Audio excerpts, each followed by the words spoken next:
So who here has seen The Adventures of Briscoe County Jr.? It will be on the test. I have not studied for this test. No. I am about to fail because I have not heard of it. I have heard of it, but never seen it. Okay. What? So, Bruce Campbell, he's a cowboy. Yeah. That's your hook. That's already probably you just won everybody over. I'm in. But like, is it a comedy? There is humor to it. It's a bit silly.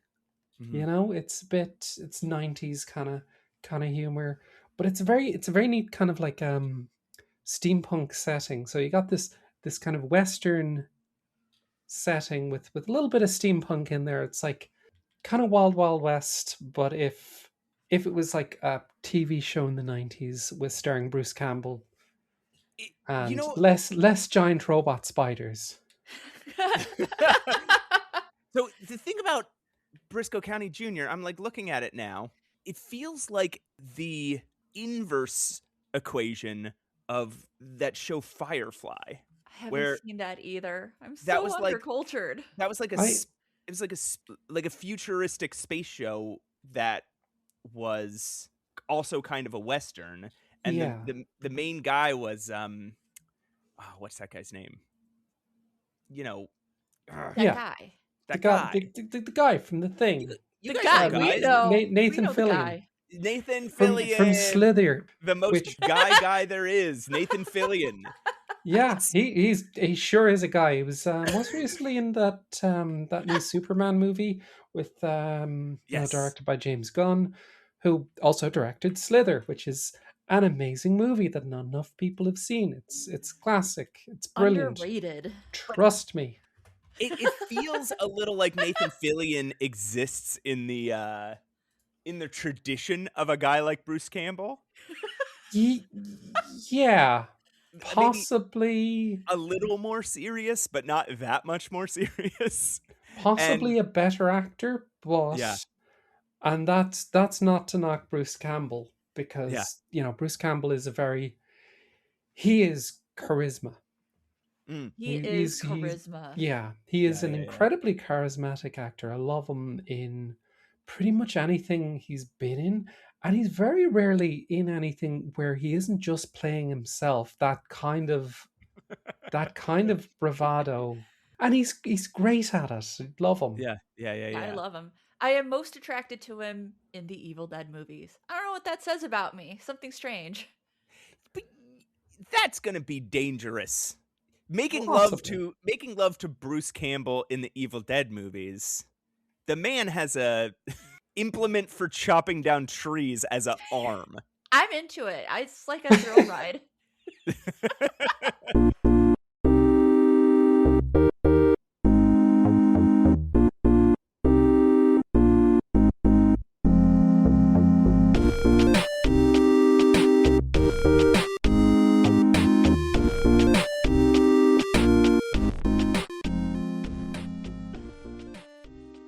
Hey everyone, welcome back to Save Your Game. I am one of your hosts, Pushing Up Roses. With me, as always, and I do mean that in real life too, he's like always here, my co-host, Matt Aucamp. Hi, Matt.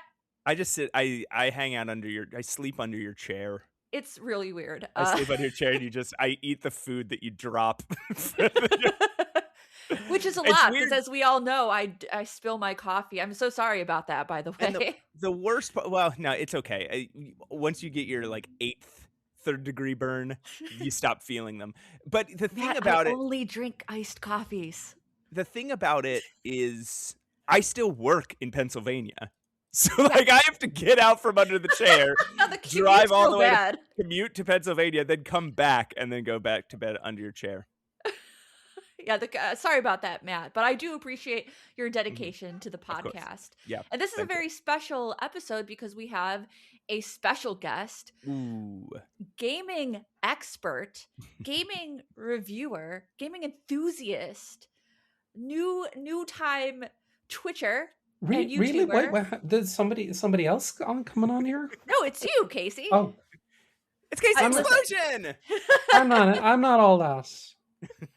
Just Just No. introduce me as You have to cringe. understand. I look at you as like a gaming expert. Like I really do. I am not very good at, and maybe people would argue that, but like I look to you for gaming opinions, and then I Oh, use those wow. opinions in my thoughts for reviews. I have never followed a recommendation of yours, Casey, that I've seen on the internet and not been like, this game fucking rules. Yeah, Like every single time you knock it out of the park. Thank you. I try my best. It's a very careful ploy to fool people into a false sense of security. Ooh, okay. And And then, then yeah. when What's they the least expect it, I'll recommend them a bad game. Oh Ah! my god. No! Quick, Roses, hang up the call, hang up the call. No, we're committed to it now. Plus, that's They're all I inside do. the podcast. All I do is recommend bad shit to people, so Yeah. I do it unabashedly. No, you don't. No, you don't. You were a large part of how I kind of got into point and click adventures as an adult, because like I played a few when I was a kid. Yeah. Wasn't really my jam, wasn't really my thing.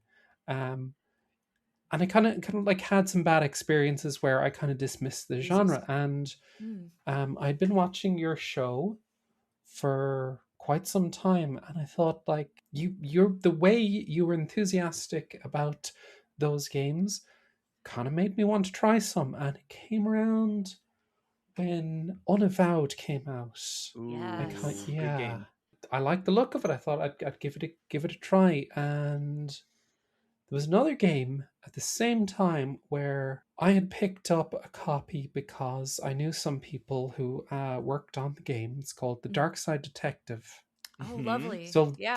those games at the same time. So I had picked up Dark Side Detective to kind of support some folks that I knew who were working on that. And then I thought, okay, if I can get into Dark Side Detective and finish that, then I can buy Unavowed and play that. Nice. So I'd made myself little bargain there. So got into them and loved them because of that sort of episodic nature they had. It was divided up into individual little cases, and I found that way more accessible for me personally than some of the bigger sprawling adventures that I would have played earlier and didn't quite vibe with. I think that makes sense. I think there's a lot of point and clicks. I think that's one thing about starting a point and click is you're in for a kind of a long time. You're in for a sort of long a long adventure without sort of one of those loops that keep you hooked in other types of games. It's like sitting down for a 9-hour movie or something. So I can totally understand why playing a bunch of shorter like vignettes almost. Yeah. Would be a better, like a good entry point. I think Wadget Eye is very good at that too. They're very good at segmenting their games so that you're just not overwhelmed and bombarded, because that's really, point and clicks used to be very overwhelming no matter how rudimentary we think they look today. Look at the first King's Quest. You're just thrown into a world with no instruction and that's it. You just kind of have to figure it out. Whereas I think today, things are a little more sectioned, very much more accessible. Nobody's putting in a soft lock. I hope not. I hope no one's putting in a soft lock in their game these days. I think there is probably an audience for that. It might be me. I might be the audience for for soft locks. I'm not sure. But yeah, Unavowed is a good one to start. Dark Side Detective, I played that because I saw you recommend it, Casey. I think I bought that for you. I think you might have. And I was like, I was so into it. I did a video review on it. just really brilliant. I love those games. There's a new one coming out too. Yeah, I was very excited because I mentioned that I know some of the people who worked on that. I know the artist Paul who Nice. did all the pixel art and everything on there. So we're chatting to him at over the Christmas, and I was very excited to hear that they'd just announced it, and Yeah. very happy to see that because they're the first two Dark Side Detective games, very fun. A lot of Yes. dry humor, a lot of my kind of humor, very very punishing kind of, you know. Mm-hmm. Sorry. Well, you never have to apologize for a pun here. You're in the right place. So, Roses, Yes. why did we get such a cool and knowledgeable guest for this episode? What are we doing today? Because this episode is our Game of the Year's episode. Games of the Year Games. episode. Yay! Yay! We did it. Look, it took a minute, but we got there. It's 2026, y'all. Happy New Year. There are a lot of games, and we want to talk about them. Shit, was 2025 chock full of games. Oh my gosh. Absurdly stacked. I've never experienced a year like We that. said that last year in the world of though. game. I know. So imagine me thinking that again this year. Yeah. Like this year, it's one of those years where like it's so hard to come up with your list of like top 10 games or top 5 games or whatever, even top 20 games. Top 25 of 25. I could easily do it. Ooh, do it. It's Easily though. it. Easily though. Easily.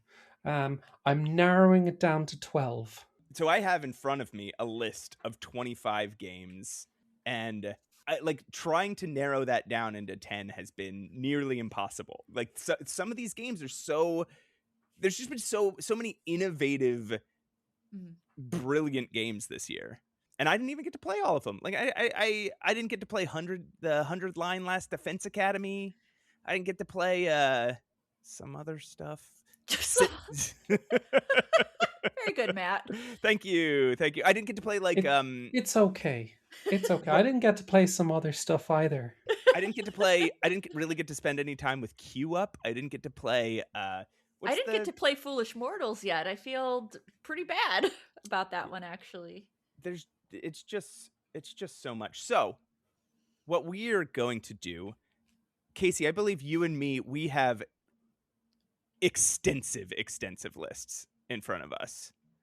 It's a loss, and yes. I have tried as best that I can to trim some of this down, and it's like it is a massive list, and I've just been trying to like just narrow it down a little bit further than I had, and no, it's nope.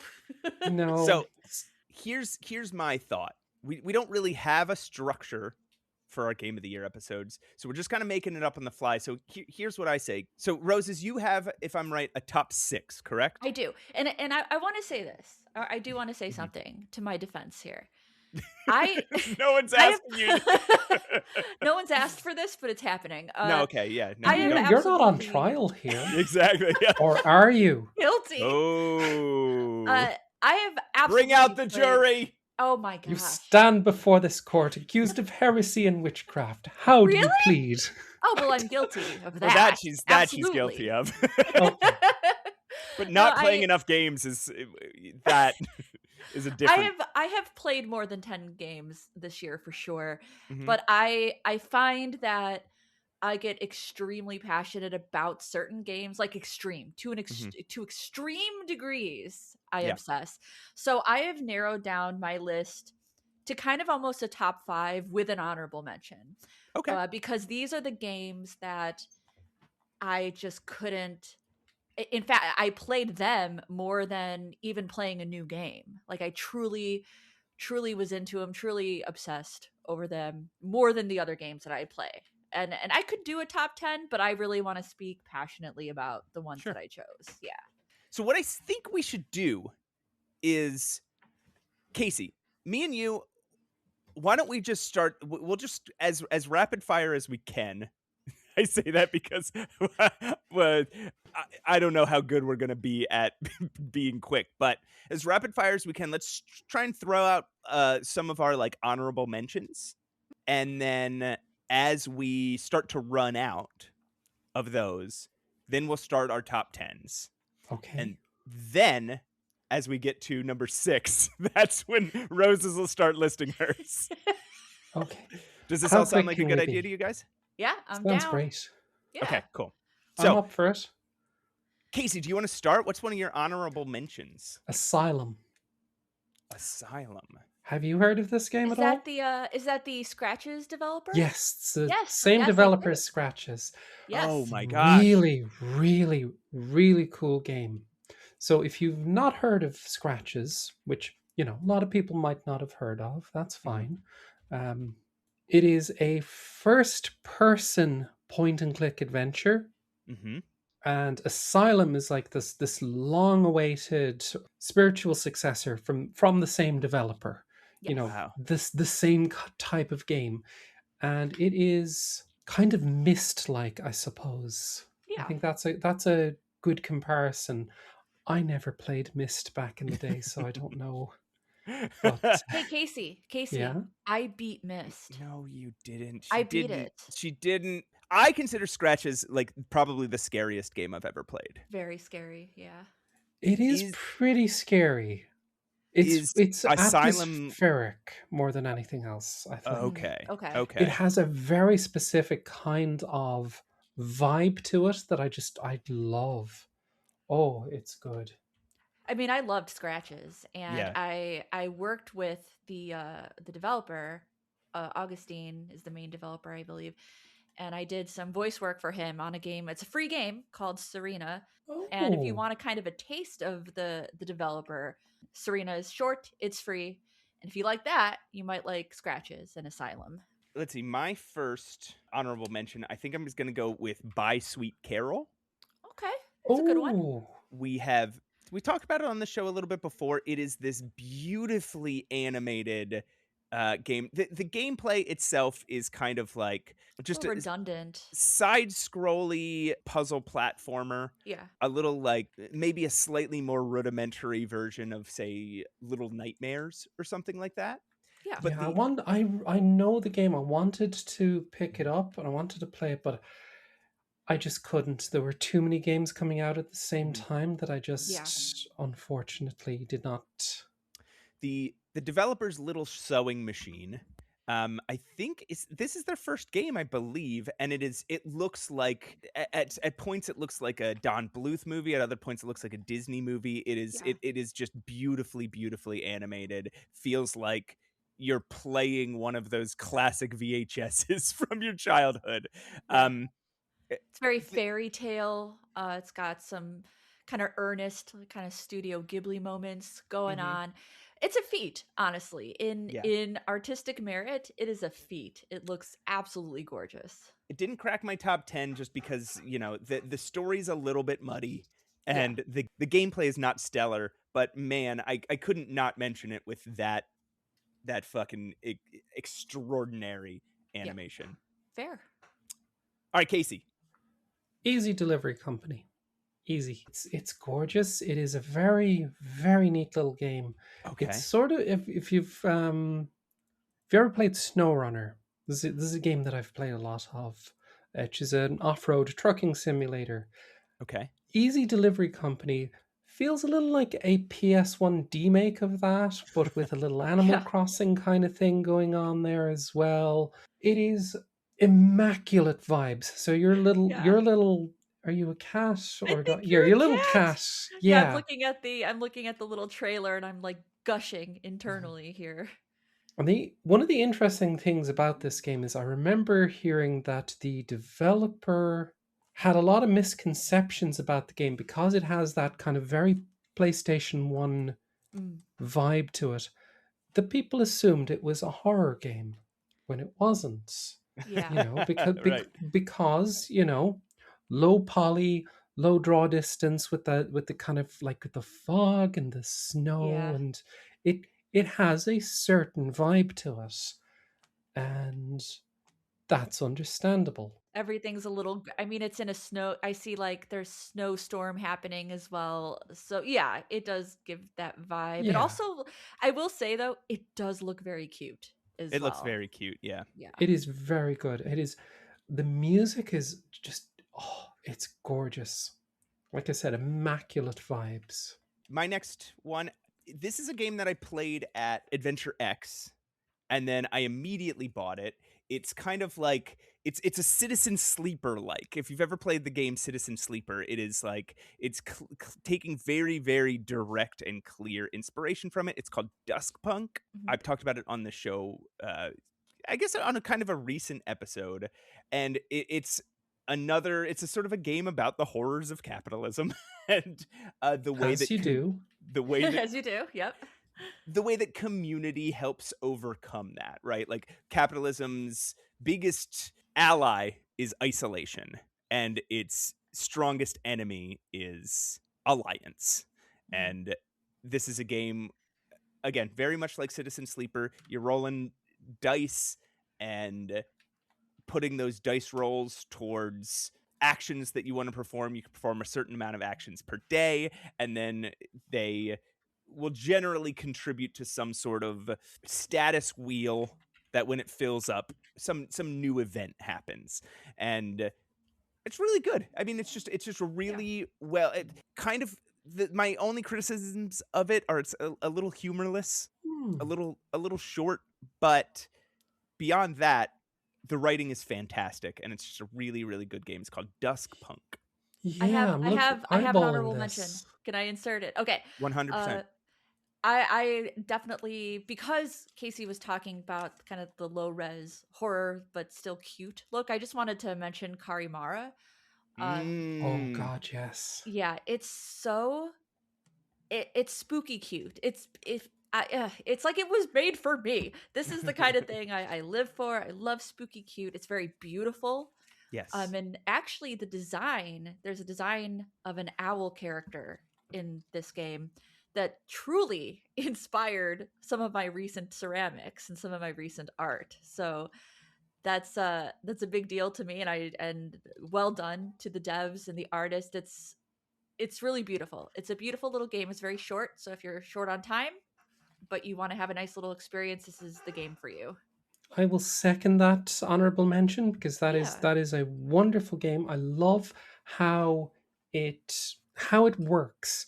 Its little systems. It's like Mhm. Mm-hmm. you play as a little goblin guy who's summoned by this witch to see what's haunting her basement, her cellar, Mm-hmm. Yeah, and it's wonderful. It's it really is. wonderful.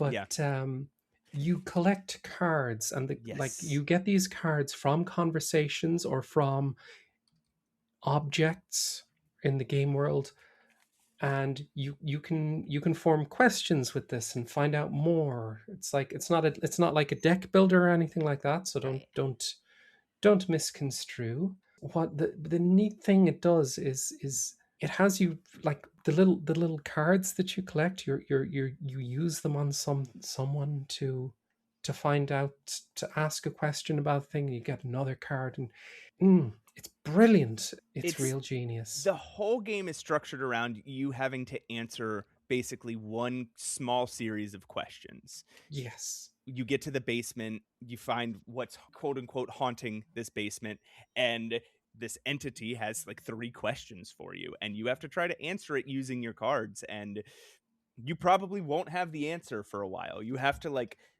dig through the atmosphere of the game to try and Mhm. figure it out. And Mhm.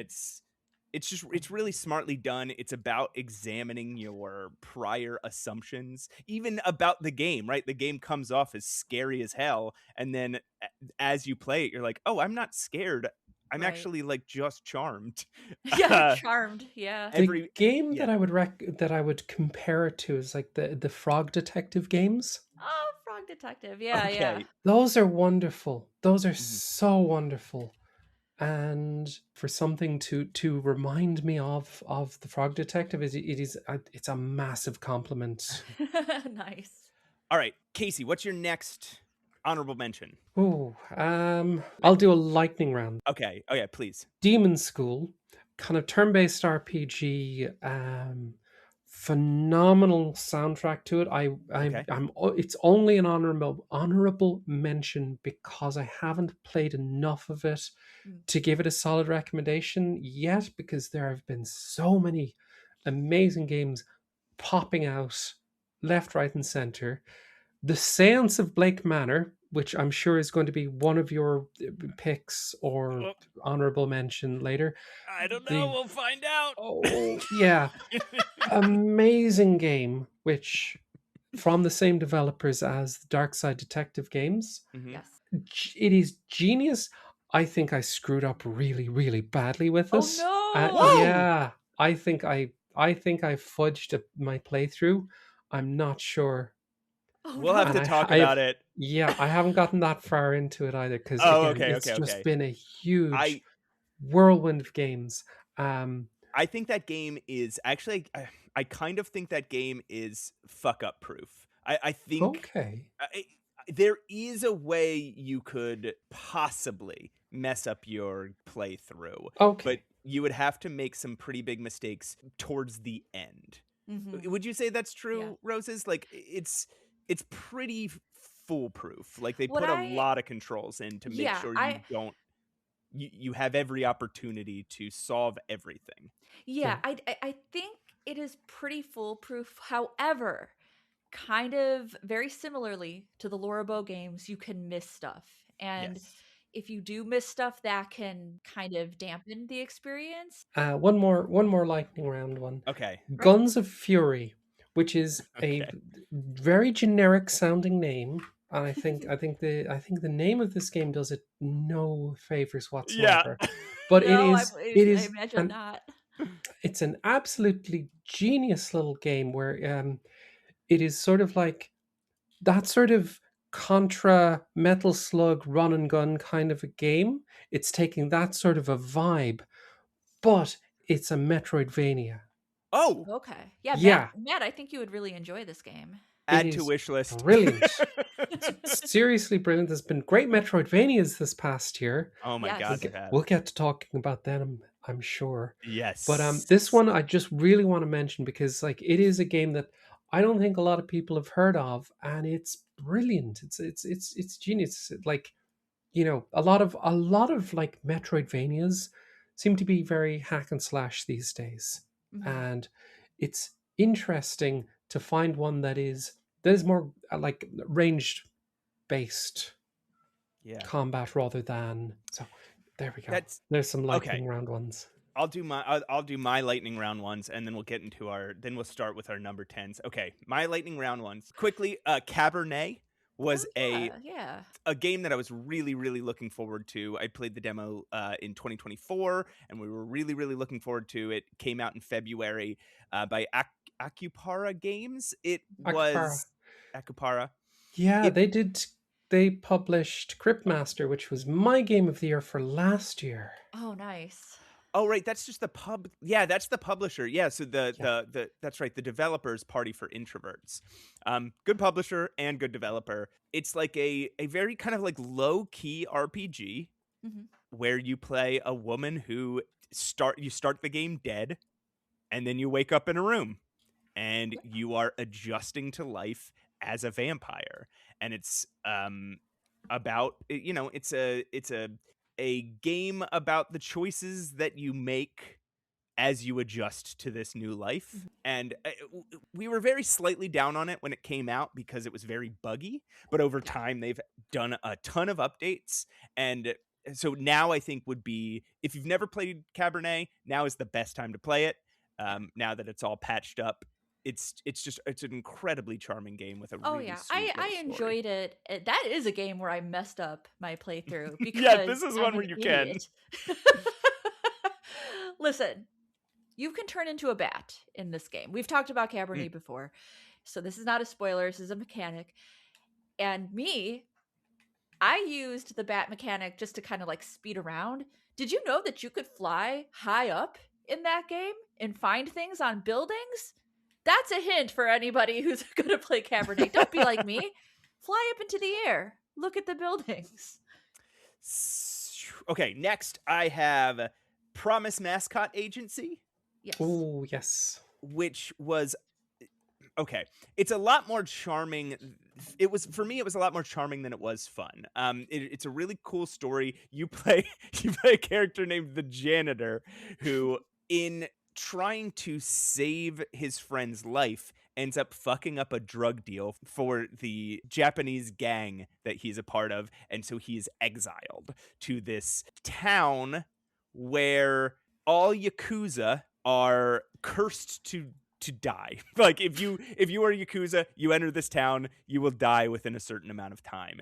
And so you were sent there to run a agency that distributes mascots to various events. And it's so there's like you basically play as a car. The janitor never gets out of his car on the map. So you're just driving this truck around, and the truck gets various upgrades. So it becomes more and more ridiculous. You end up like you're flying around the map, shooting a mascot off the back of it as like a projectile. And like, it's a wild game. And I haven't even got to the wildest part. Magnificently silly. I haven't even got to the wildest part. The mascots are actual living creatures called mascots. It is a world in which mascots are a race of creature. So yeah, you just half of this game is running around the map and unlocking things and finding collectibles and whatnot. The other half of this game is running this business and this story about the Japanese underworld and about the way that myths and legends grow happens as you're doing this insane stuff. I'm not doing it justice. It is a wild, wild game. I would say gameplay-wise, I got a little tired of it towards the end. There's a point at which you just need to get a whole lot of money. And so if you've done all your upgrades and you have promoted all your mascots to their highest levels and everything like that, then at some point you're just sitting there running a business for maybe hours waiting to get the amount of money you need to finish the game. And that's what happened to me. I will second the recommendation of this game. It's very, very cool. But what I will say about it is it makes a great double feature with Easy Delivery Company, because you both games you're driving the little K truck. Yeah, I was gonna say there's some parallels there. I haven't played either, but now I have them both wishlisted. I would recommend Easy Delivery Company first, simply because it is a shorter experience, and if you're into that, that might be a good place to start. And then if you're into the whole driving around a little K truck, Promise Mascot Agency then is incredible. I played Promise Mascot Agency for about 25 hours. Wow! I had like 45 of the 50 or 49 of the 50 achievements. So like, I got really into it. But I think if you're just kind of into it, you're gonna still spend about 20 hours in this game. Sure. Yeah. All right, two more. Dark Queen of Mortholme is a very short but very brilliant game where you play. It is one room. It's pixel art game, a very, very pretty pixel art game. It is one room, and you play as basically a Dark Souls boss called the Dark Queen of Mortholme. And a little guy runs in and challenges you to a fight, and you just mop the floor with them. Just instantly. One hit, they're dead. And then you sit back on your throne as this like blood is sitting on your floor. Oh no, you snap your fingers and the body disappears and the blood is slowly fading away as you walk back to your throne. And then a little guy runs in again. It's the same little guy. And they're back. They've leveled up a bit and they're ready to challenge you again. And you just keep this little character just keeps coming back in and fighting you over and over and over again. And a story develops where the story is about how we how we spend our time, what is achievement, what is a goal, and what does it mean to achieve a goal. And there's this shift that happens where clearly you are the Dark Queen of Mortholme is the high status character, and it's pathetic that this little character keeps coming and running in, getting killed. And then over time, it starts to shift. Like, this character's learning and growing and becoming better and better.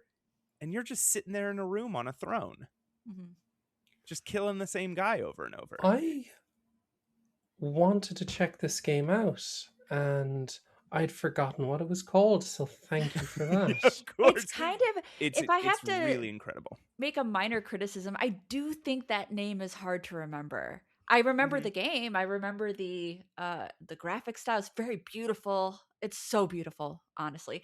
And I can never remember what it's called, Matt. Never. Yeah. I can never remember Mortholme.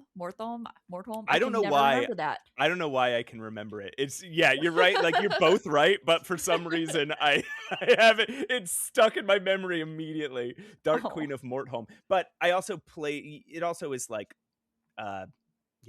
it's like 20 minutes, half hour long. It's a very short game, and there are a couple different endings, so you can play it 2 or 3 times. But that just to warn you, it's about a half hour at most.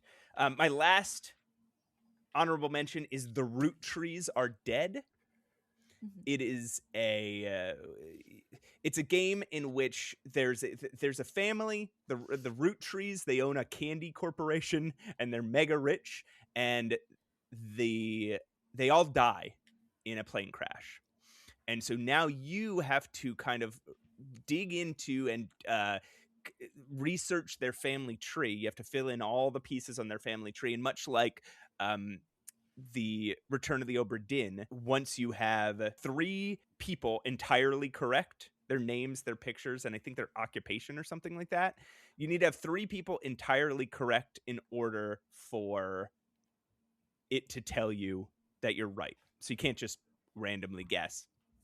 And you're just in a room with some documents and this like contained little version of the internet. And it is such an accurate depiction of what it's like to just research things obsessively and try to put together a story. It's if Case of the Golden Idol or Return of the Obra Dinn are kind of like detective simulators, Root Trees Are Dead is kind of like a journalism simulator.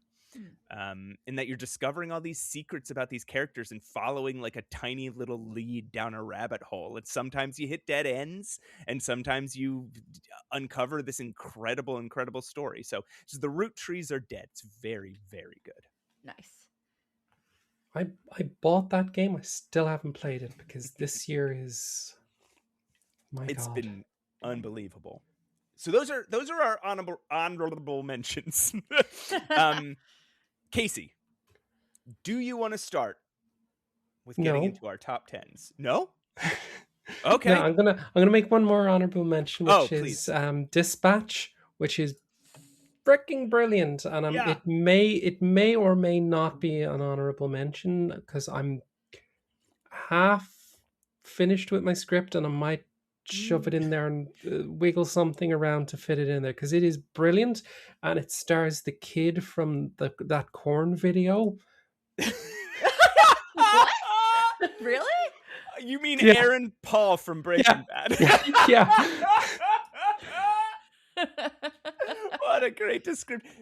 Casey, I have the exact same experience. I think I played it too late. I got it for Christmas, and the reason I didn't buy it on release is because very unfortunately it came out either within a day or the same day as Tormented Souls 2, and God help any game that is going up against Tormented Souls 2 for my attention. Even Power Wash Sim 2 couldn't manage it, which also honorable mention to Power Wash Sim 2. Love the game, it's great. Didn't play enough of it yet. I love that you mentioned Dispatch. I that should have been an honorable mention of mine. It would have probably been on my top 10 if I'd played it a little earlier. Just for listeners, it is basically like playing a really good cartoon about superheroes. There is like one little simulator where you dispatch that happens in each of the 8 chapters, where you're dispatching superheroes based on their skills to take care of certain like crises around the city. But the larger part of the game is I feel like we need to get away from saying this thing that I'm about to say, but it's a Telltale style game. It's Well, a it is from former Telltale devs, Yes. as far as I Yeah. know. So there is that. It is Telltale, that lineage of Yeah. genre. But it And I is love the dispatching minigame yes. because of what it does to the structure. It makes you feel much more involved Mhm. in this in the game's universe, in the story, in the unfolding events. You feel a lot more active Yeah. within that world than you did with a lot of the other Telltale games, which, don't I get me agree. wrong, were pretty great. I did greatly enjoy Tales from the Borderlands and what I played of The Walking Dead. But here's something that I will. The biggest compliment that I could give Dispatch was that it did for superheroes for me what Train to Busan did for zombies. I was I thought I was so exhausted with superheroes in general, Yeah. and then this came along. It was oh, there is life in that yet, Yeah, Yeah. and that's actually same a great compliment because yeah. it's such an oversaturated market now. It's Mm. it's funny without relying on that Marvel movie sense of humor. Hmm.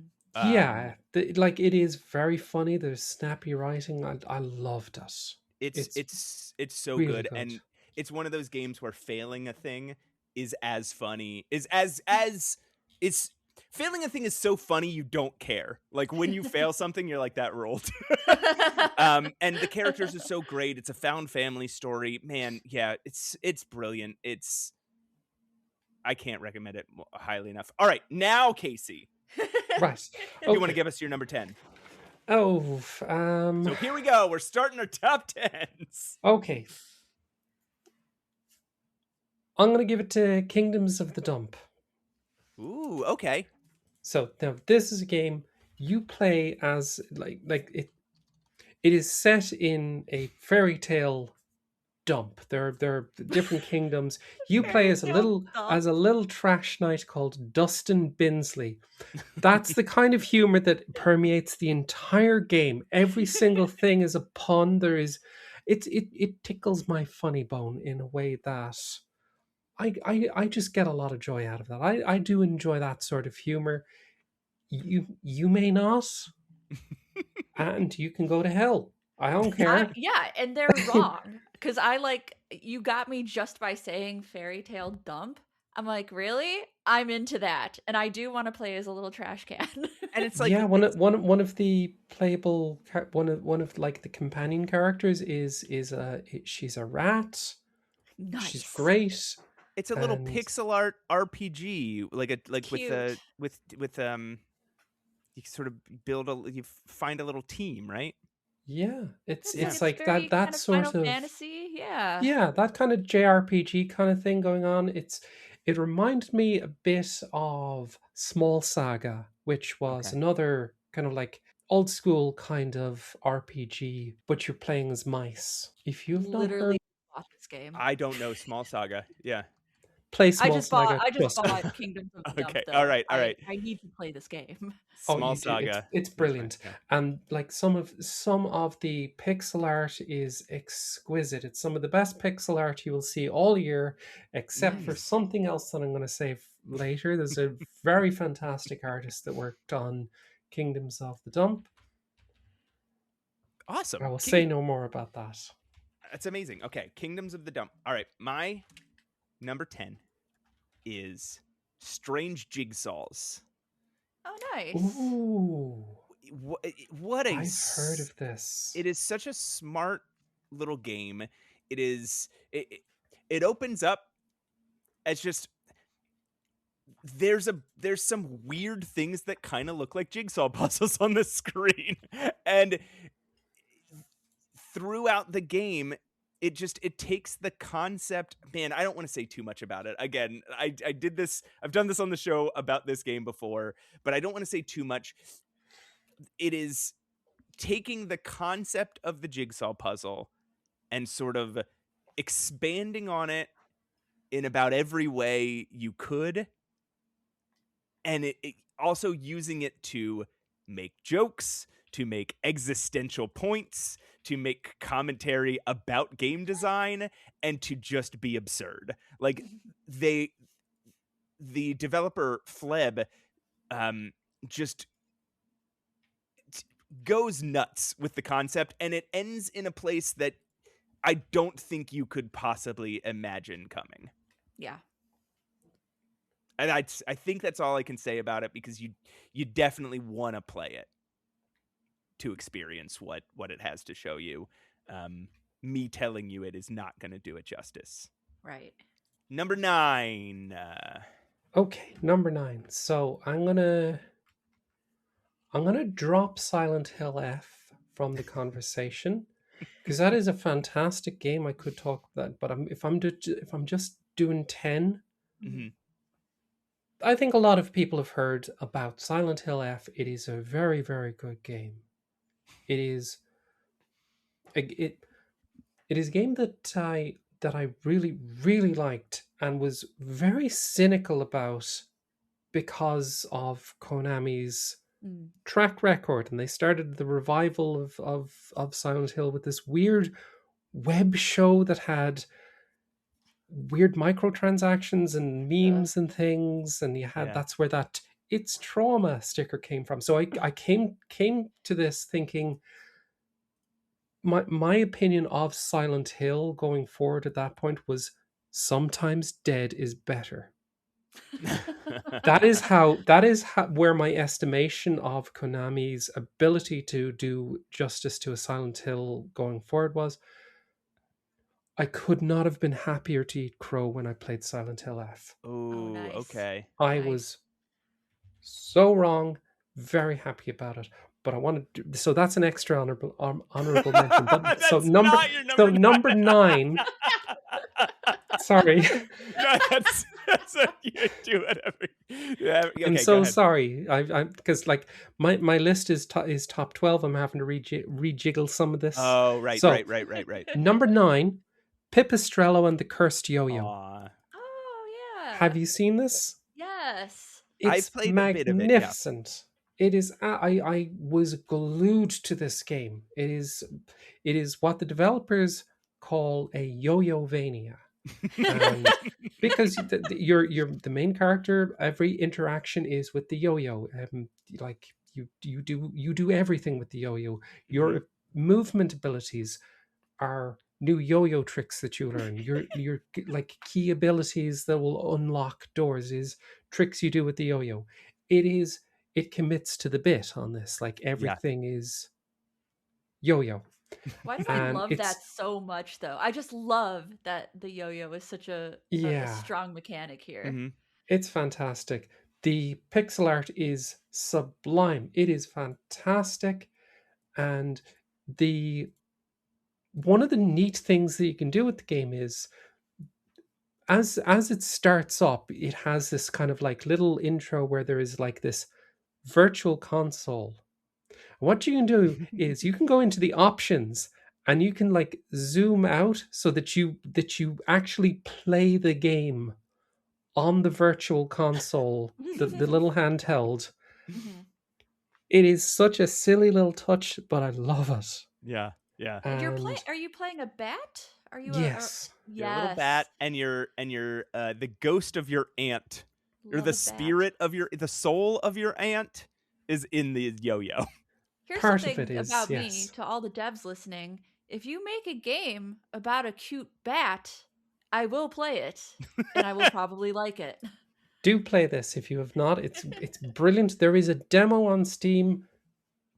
it's a very good demo. You don't get far enough into it to get some of those movement abilities that make the game it's a really good Metroidvania in that like some of the movement abilities and unlocks that you get Mhm. make traversal such a joy. Like you can move around very fast once you get into it. Great demo, but if you stick with it, it gets so much better. And love it. Absolutely cannot recommend it highly enough. I need to spend more time in that game. I really enjoyed what I played of it, but it for whatever reason it didn't hook me. I think if I put another, couple hours into the game, I think it will, though. Okay. I think you should. Mm-hmm. But that's just me. All right. My number 9 is a little point and click adventure game called Rosewater. Oh, that's I'm surprised, Matt. That's actually higher on the list than higher, lower, depending on perspective. You thought it yeah, would no, be I'm surprised. I thought it would be closer on a top 5, I guess. I'm That was wondering going if to be one of my honorable mentions as well, Rosewater. Yeah. Highly recommend that one as well. What I love about Rosewater, so it is a point and click adventure game, in the classic style. But what I really love about Rosewater is the way in which it's like a western, it's like a steampunk western. Hey, It's a hey, That wait a Bristol sounds County minute. Junior familiar. like. Hey, wait a minute. So, what I really like about Rosewater is that you play this like tough as nails reporter lady named Harley Legere, and you kind of reluctantly end up with this crew of misfits traveling all the way across the frontier west, in search of this story. And it really does feel like by the end these people really do feel like family. The supporting characters become so familiar, and their connections to one another and the stories that you learn about them are so touching and so well thought out, well written, that you just grow such a deep connection to the characters in this game. And it's really great. I really loved it. And there's a dog. There's a dog. There's a dog. Yes.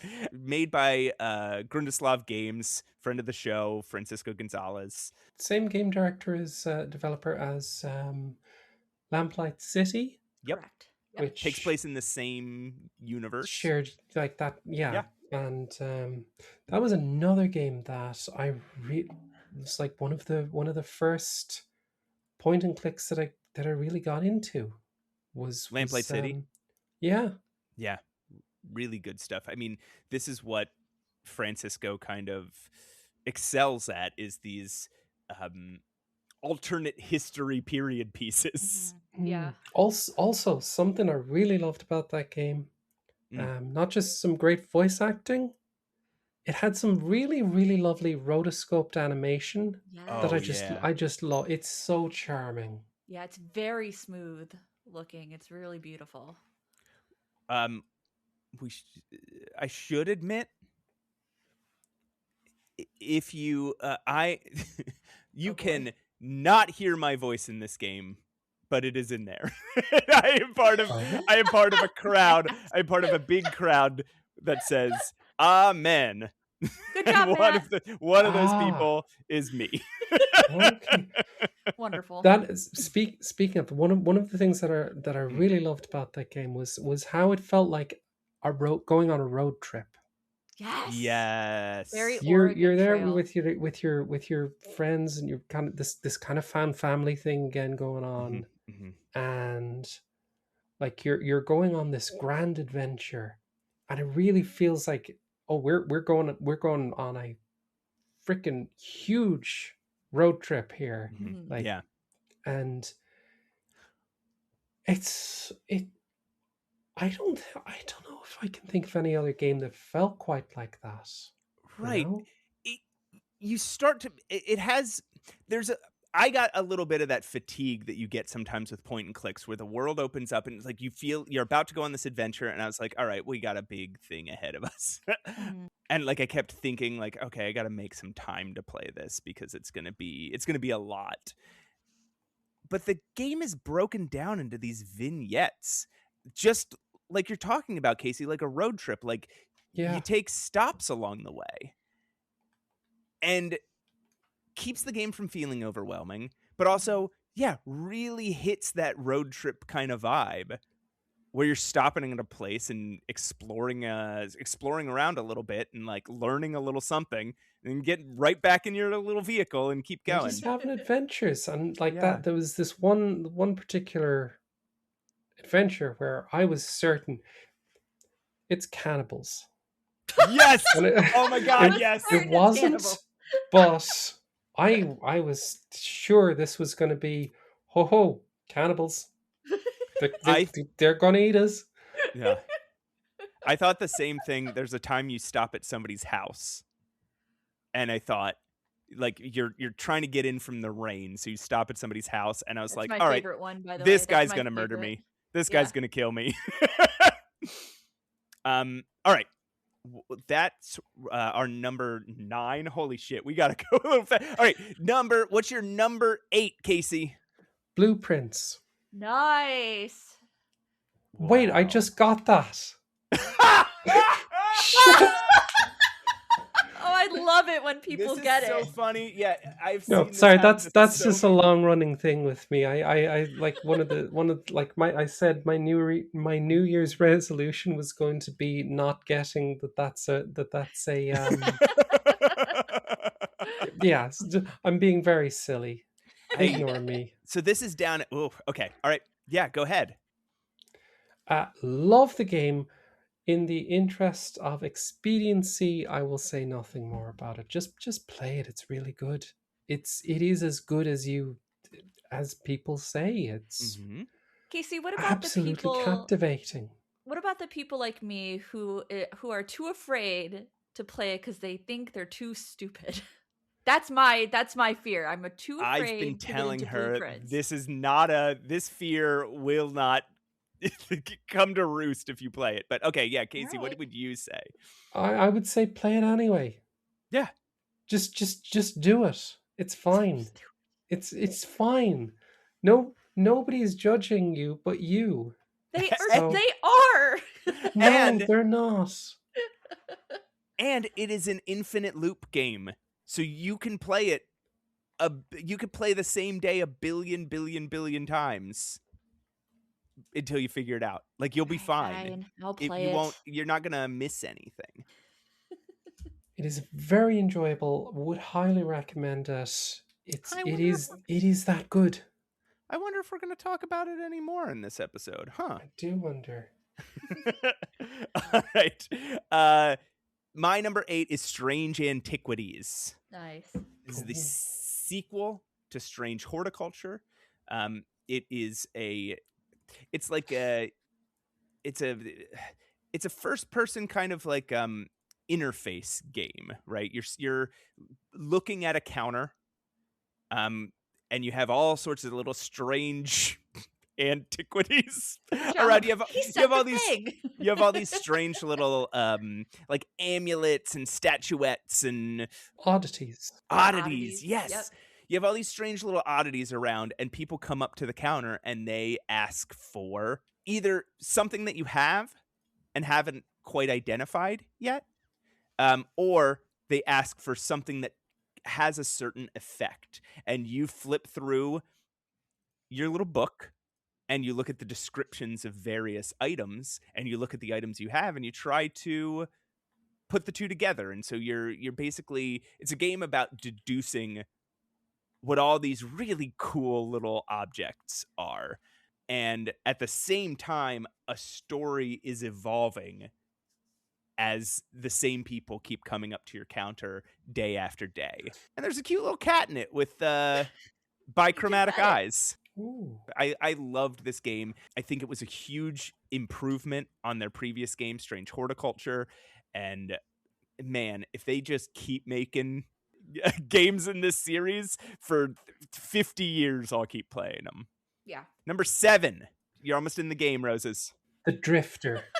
The Drifter. What Love a that game. So, first of all, I always try to make disclosures whenever I get a game from a developer or publisher. So they did send me an early copy of this. So, Mm-hmm. you know, cards on the table. Yeah, I think for we sure. got. Did we? Well, I think we got early copies of Strange Antiquities. No, And I don't know if we did. we did get copies of Rosewater, though. Yeah, we did. Yes. So, okay, thanks for reminding us to give Oh disclosure. yeah. So, Okay. sorry. No, thanks. Anyway, The Drifter, freaking amazing. It is. Mm-hmm. It is. Oh, it's so good. It is a point and click adventure, Mm-hmm. shock horror. It's from Powerhoof, who did Crawl, Mm-hmm. and they're working on another game that looks really cool called Acid Knife.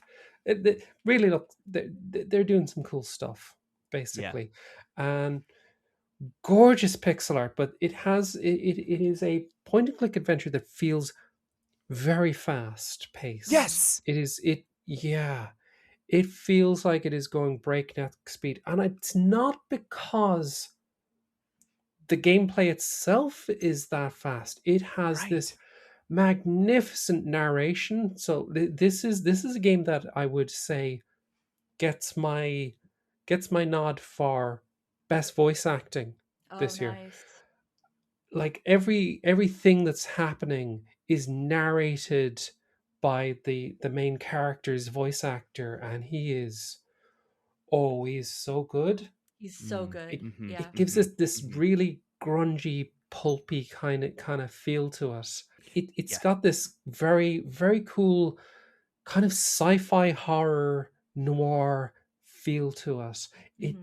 If you've ever seen like the John Carpenter movies like Starman, or the old Stephen King movie Firestarter, Oh yeah. it's got that kind of a vibe to it. Like, you know, and there's this soundtrack. Oh my god, it is. I've heard a lot of people are kind of emulating that sort of John Carpenter vibe. Yeah. This nails it so well. Like it's that very grungy kind of synth. Yeah. It reminded me slightly of Escape from New York in places. The soundtrack that's so good, and the voice acting, some great puzzles. Phenomenal game. I would love to be commenting on this along with you. Okay. But I think I gotta wait a second. Well, that was anticlimactic. Thanks, I think I'm Matt. gonna have to wait. I I think gotta I'm gonna have to wait. wait till a little later in the episode. That's okay. But yeah, Drifter's a great game. So yeah, That's that's all I'll say number for now. 7. Lucky number 7. Yes. My number 7 is going to be Citizen Sleeper 2 Starward Vector. Citizen Sleeper came up in this episode a little earlier when I was talking about Duskpunk. Citizen Sleeper is like it's this kind of immersive sim RPG where you're looking at a map. You're not like controlling a character and walking around. You're just kind of looking at this like this map of a space station. You play a sleeper. It's a world where you sort of, there are these androids that are programmed to do work for you. They're not, they're given like it's like Severance, kind of like they're given I believe what it is they're given your personality. You like buy one, you give them your brain patterns, and you send them to work for you so you don't have to break your body down to earn money. And then at some point they break, you wake up from your sleep and you get the wages that they earned. Anyway, so much like Citizen Sleeper 1, Citizen Sleeper 2 is you are a sleeper who is escaped. And you have to try to survive on this space station while your body, which has this like a pre-programmed mechanism that it will break down without a certain like kind of medicine so that sleepers can't run away. You have to secure this medicine, you have to secure food, you have to secure lodging, you have to, by the skin of your teeth, survive in this kind of harsh world. But much like Duskpunk and much like Citizen Sleeper 1, there are people around that you start to learn, if you put your faith in people, they might let you down sometimes. They might even betray you sometimes. But it is always, this is the thing I love about these Citizen Sleeper games, it is always a better idea to put your faith in people than to not. Mm-hmm. And it's just such, again, just like Citizen Sleeper 1, it's just such a hopeful message. And there's some improvements in Citizen Sleeper 2. Like there's some interesting things, like now you can go on missions and you have to sort of save up enough supplies so that when you go on this mission and things start to go wrong and everything starts to break on you and fall apart, you have enough supplies to survive. And if you don't, you're just going to fuck up the mission and then come back to the space station. And now you fucked up your mission. You don't get paid. You don't have any money and you wasted all your supplies. It is, again, the horrors of capitalism, while at the same time, the bright light of humanity. Like, that's beautifully said. At once. So, Citizen Sleeper 2, Starward Vector. Now, Roses. Yes. You're in! It's number 6!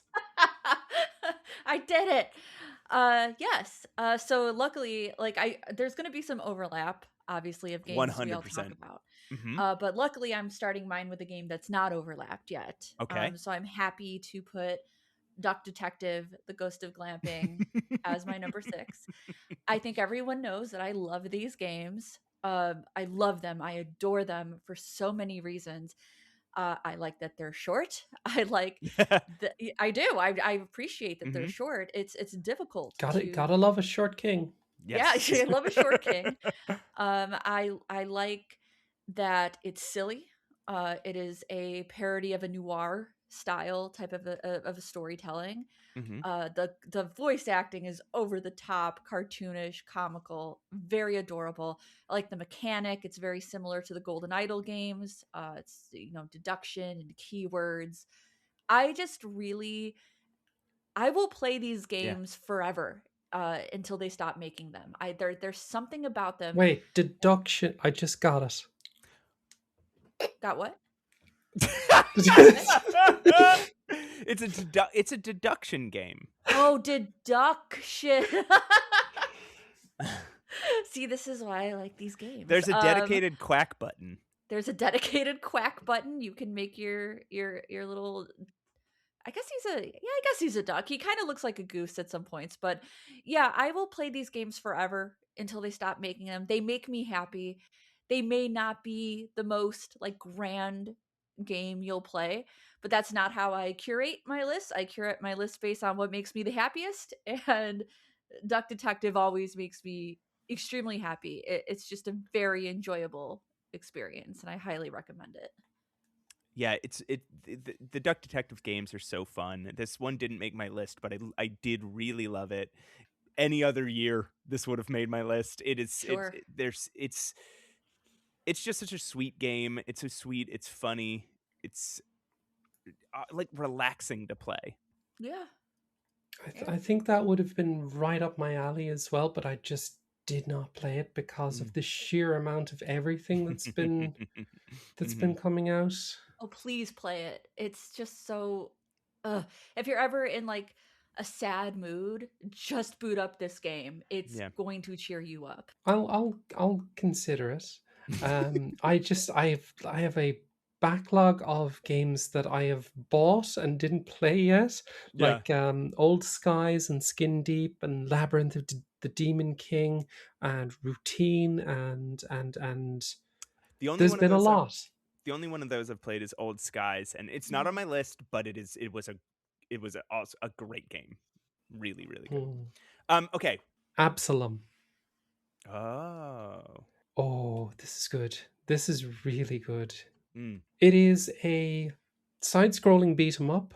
Yeah. Which kind of not really a genre that I play a lot of in general, but as a kid I would have played Golden Axe a lot, and this is kind of like where it hooked me a bit. It's kind of like putting me in that kind of in that frame of mind of playing Golden Axe. And the thing that hooked me into this game was Mick Gordon did one of the boss themes for it. And I heard this before I heard anything else about the game, and it was just like, holy, whoa! This sounds incredible. I need to play this. So I picked it up, and this game you can play as a frog wizard.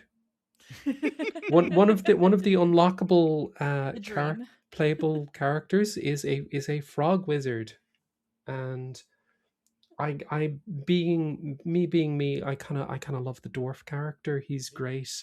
He has a gun and can shoot a lot, and I really enjoy. You can unlock a lot of like different. It's sort of a roguelike, but roguelite if we're going to be pedantic about it. Which I'm always afraid people aren't going to be pedantic about it. So let's worry not about that.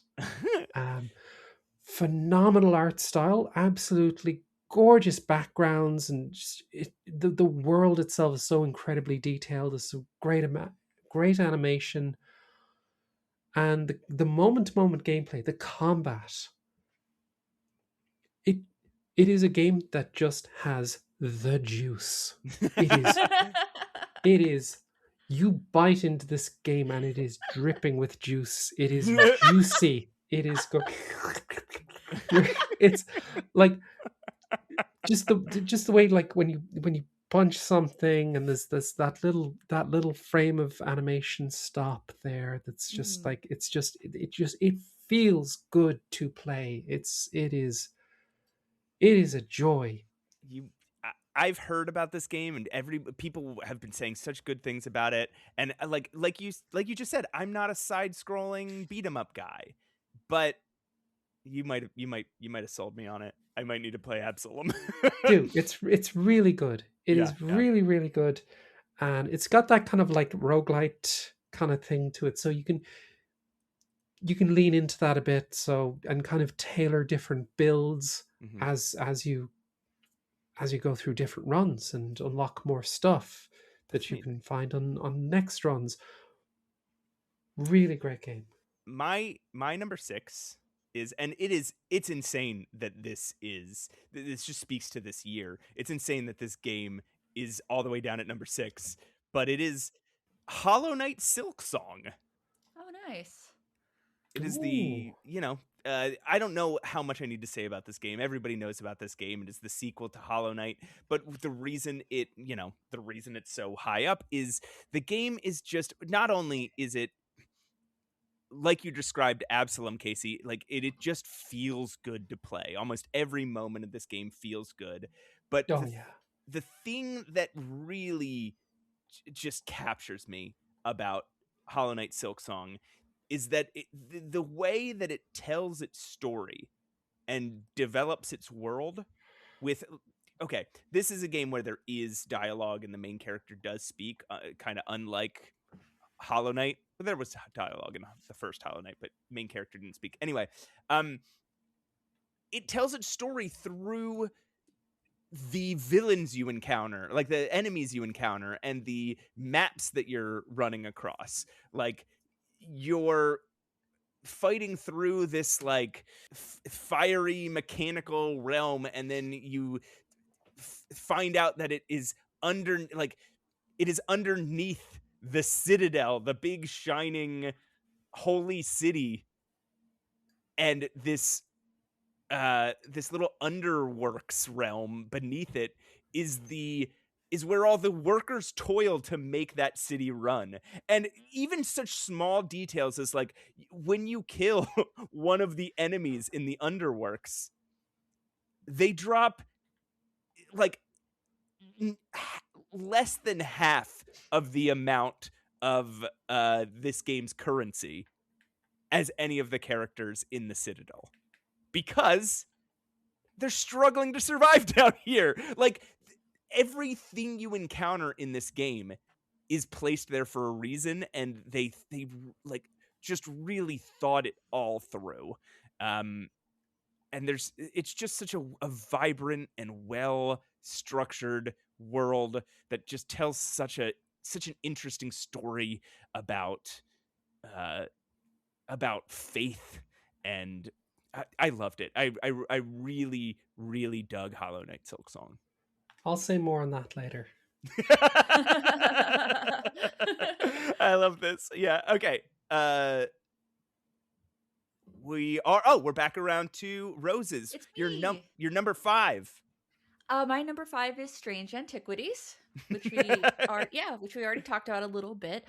I loved Strange Horticulture. I came into it kind of late in the game, like years late. And I was so taken with that game. I was so, and as well as Strange Antiquities, I was so taken with such a simple mechanic that tells a story without you even really going anywhere on the screen. You know, it's not what you would consider like an open world type of game. Everything that you do, everything that's happening is in this screen that you are set in. And I mean, obviously, for obvious reasons, I love the oddities and curiosities part of this game. And I do like that they improved so much of the mechanic from Strange Horticulture. But there are a few things that were maybe a little bit more redundant that they polished up. But yeah, this game is equal parts an amazing, witchy, mysterious vibe. I would consider it a mystery type of a storyline. So equal parts amazing vibes, equal part great mechanic, enjoyable mechanic to go through. And again, taking you on a story without going anywhere. That's amazing. Yeah. And I think games like these are easy to pass by because you might think that they look rudimentary or simple, but they're not. They're actually very complex and very well designed. So yeah, without even hesitation, Strange Antiquities is my number 5. Yeah, you were talking about how it improved on Strange Horticulture, and I just want to say, the thing I didn't say is that like it just deepens the mechanics. Yeah. So much. The amount of research you have to do is it's so much more intricate, and it makes that world feel bigger, even though, like you said, you never leave that spot. Yeah, you never leave it. But you feel like you do. You feel like you're leaving and going to places. So it's a feat. Yeah. All right, Casey, you're number 5. Top 5. Promise Mascot Agency. Oh nice. I was wondering if that would crack your top 5 because you had a reaction to it when I did. I loved that game. I really loved it. It is so charming, and it's the world and its characters. Like, it doesn't do a whole lot with that open world. Right. It doesn't do anything too different, but it's just so, it's nice to inhabit. It's nice to drive around. It's nice to, it's a lovely game, and you get to meet a lot of very fun mascots. And they're so ridiculous and hilarious. It's so good. I love them. I've heard people describe this as like a Yakuza mini game. And the developers went and got the guy who voices Kiryu from the Yakuza games. Oh, fun! I didn't know that. To do the main character. So the janitor it's Kiryu's VA, and he's so good. Like, he is really, really good. Oh my god. Love it. It like all the voices are really, really good in it. You make a really good point about how much that world feels good to be in, and then just those characters are just so much fun to get to know. They're all so ridiculous. Yeah, and like one of the things that I like with it's a small open world. Hmm. And I think the thing that kind of cinches an open world game for me is, does this feel good to just traverse in? Some open Mm. world games, not so good. Right. Yeah. Other ones, the traversal mechanics are so fun you don't even want to fast travel, like that the PlayStation Spider-Man game. Hmm. Just love to just swing around Yeah. because it Yeah, is yeah, it just it that is a game where it feels good to move around in. yeah. I felt that way about Breath of the Wild in terms of Hmm. settings. I just wanted to be in every setting. I just wanted to walk places, Yeah. which is crazy because there are definitely games where I'm like, where's the quick travel option? What is Yeah. going on here? But man, if you can really immerse me in the world, yeah, that's such a great achievement. So yeah, Promise Mascot Agency, Nice. that gets number 5. It's Man, beautiful. It's lovely. It's a really good game. it's really good. And if anybody out there hasn't played their first game, Paradise Killer, I haven't. really, oh, it's a very different game. I bought it years ago and I never got around to playing It's it. so good. It's so good. I've heard nothing but great things Mhm. about it, so All right, my number 5 is a pretty short game, but it takes one concept. You're a little caterpillar made of bombs, and it explores it to the nth degree. It's called Ooh, because that's what the little caterpillar looks like. He looks like the with the word ooh, Cute. because he's just three little circles. And you're a caterpillar, you're going through this dungeon. There's not much of a story here. It's just your abilities are that you are made of two bombs. And that's all you can do is drop a bomb and let that bomb explode or like set that bomb off, right? So if you want to jump, you have to put a bomb underneath you and blow the bomb up and it'll fire you upwards. If you want to jump and then air dash, you gotta, well, man, all right. I was about to just give stuff away.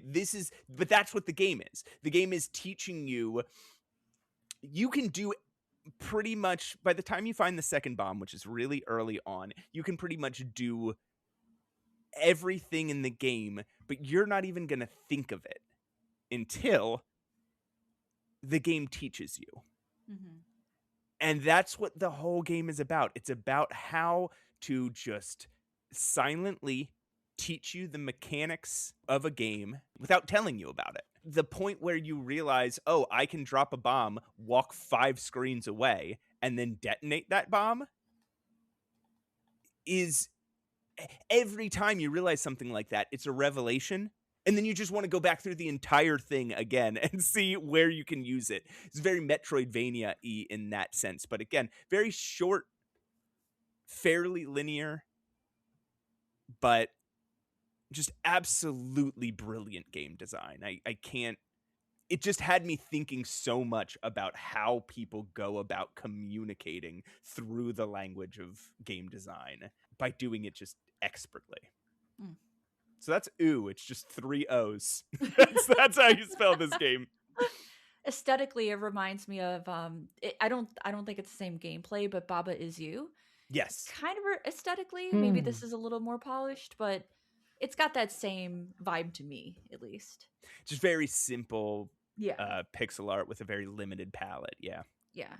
Number 4, Roses. For me, yes. I think we mentioned this before. Mine is going to be No, I'm Not a Human. I am very into this experimental low res horror game thing that we have going on. It's by it's not it's published by Critical Reflex, and I've talked about them before on here and on my channel. They seem to have a bit of a vibe that they're going for. They choose these kind of specific experimental horror games, and I'm so into it. I mentioned Carimara earlier. That's the publisher for Carimara.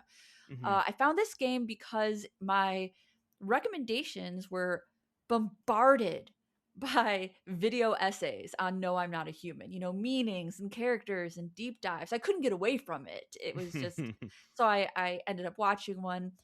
And interestingly, even though it had spoilers, I still needed to play this game. There's a randomization element to it, so you can only spoil so much anyway. Got into it. It's very creepy. It is a psychological horror game. It's got themes of discrimination. It's got similar mechanics to Paper Please, where you're quote judging someone.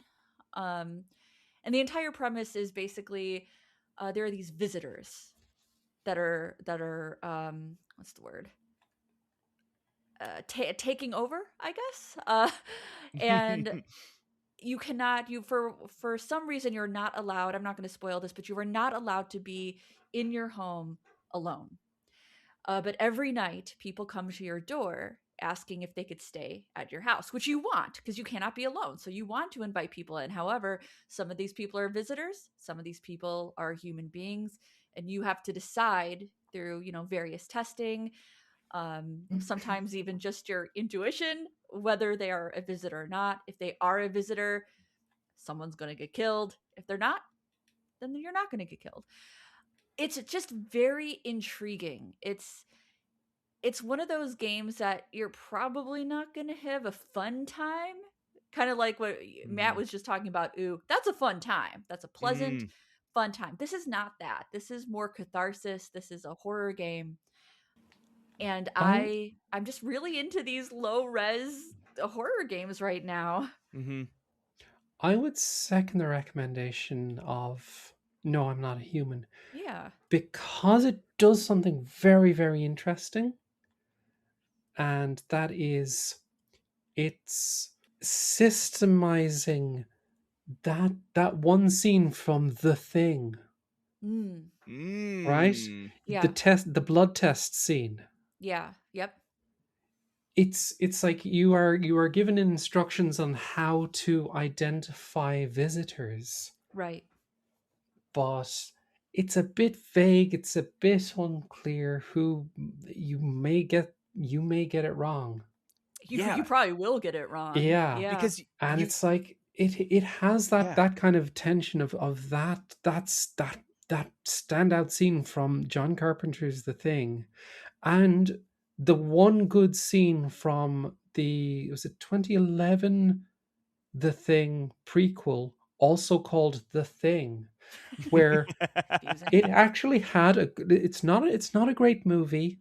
However, it had one good idea of its own, where it had to have its own testing scene. But the way they did it in that movie is they checked for people's fillings.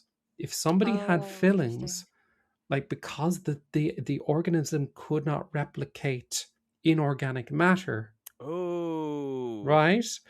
And it was a really, really well thought out twist on that iconic scene. So there was a lot of tension there where you're kind of getting up in somebody's face, looking to see if they have, like, it is a tense scene. It's brilliant. It is the best thing about that movie.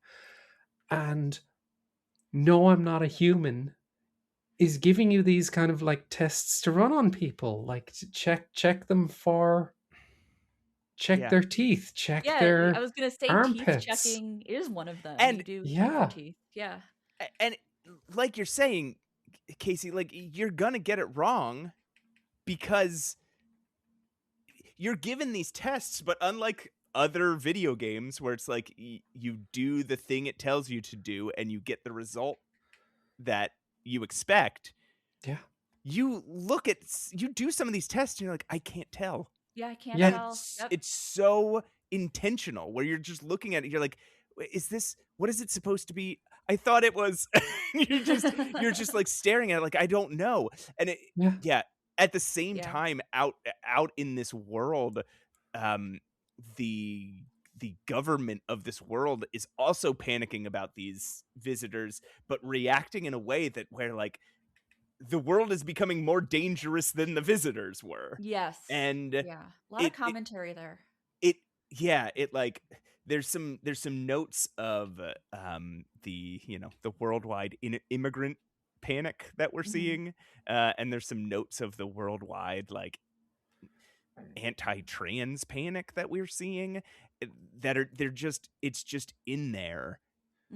There's very much that that kind of feel of this is very much a COVID kind of That game. too. Yeah. I thought that too. I think I recently talked about it on the channel, and it is kind of giving some of the lockdown vibes. I think it is taking notes from what happened with COVID.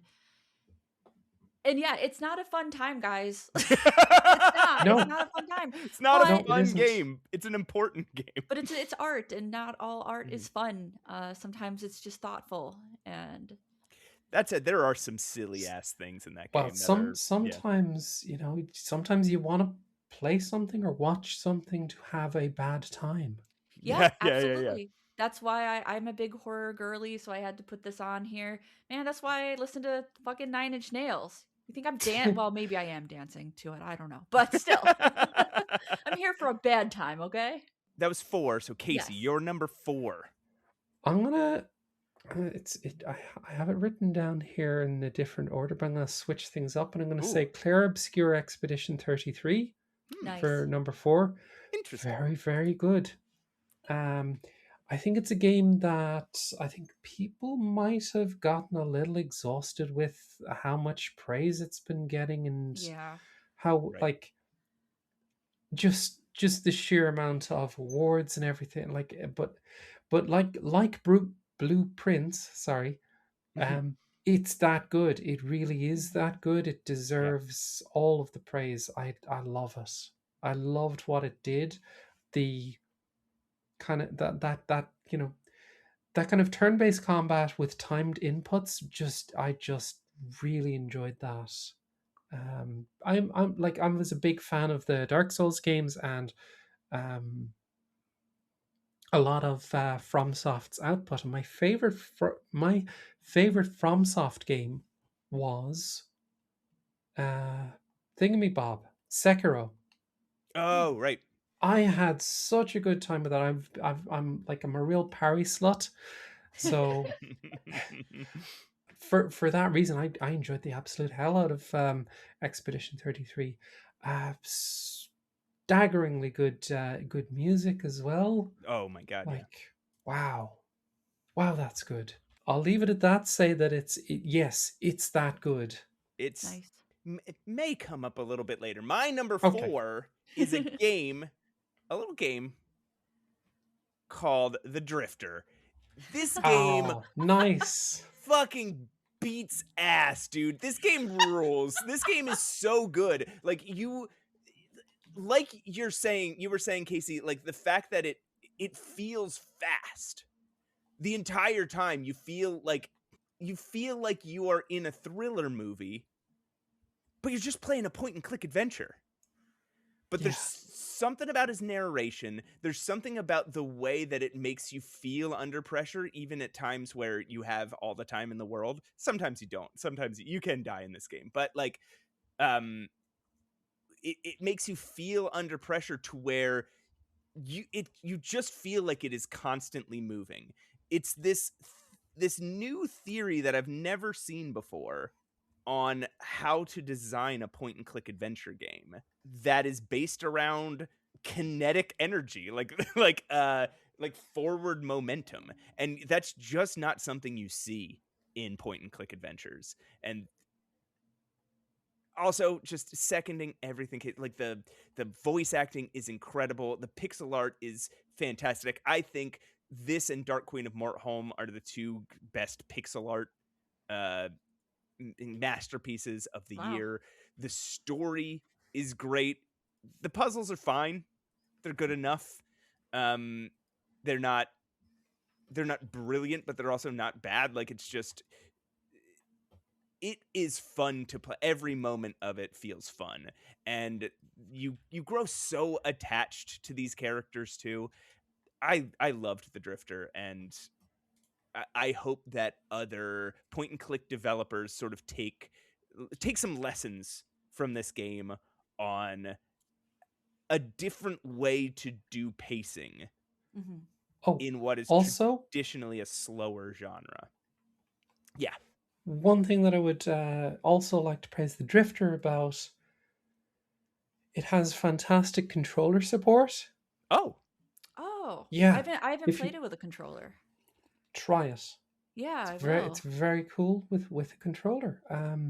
They did a really good job of that, where it's almost like kind of twin stick kind of movement. So you will move the protagonist with the left stick, and then with the right stick, kind of like highlight objects that he can interact with around him in like a little radial thingy. oh, Okay, that's kind of nice. It's a fantastic system. It's great. that's awesome. Love some innovation in the point and click genre. Oh yeah, absolutely. All right, that was my number 4, The Drifter. Number 3, Pushing Up Roses. I don't think this is on either of your lists, so Huh.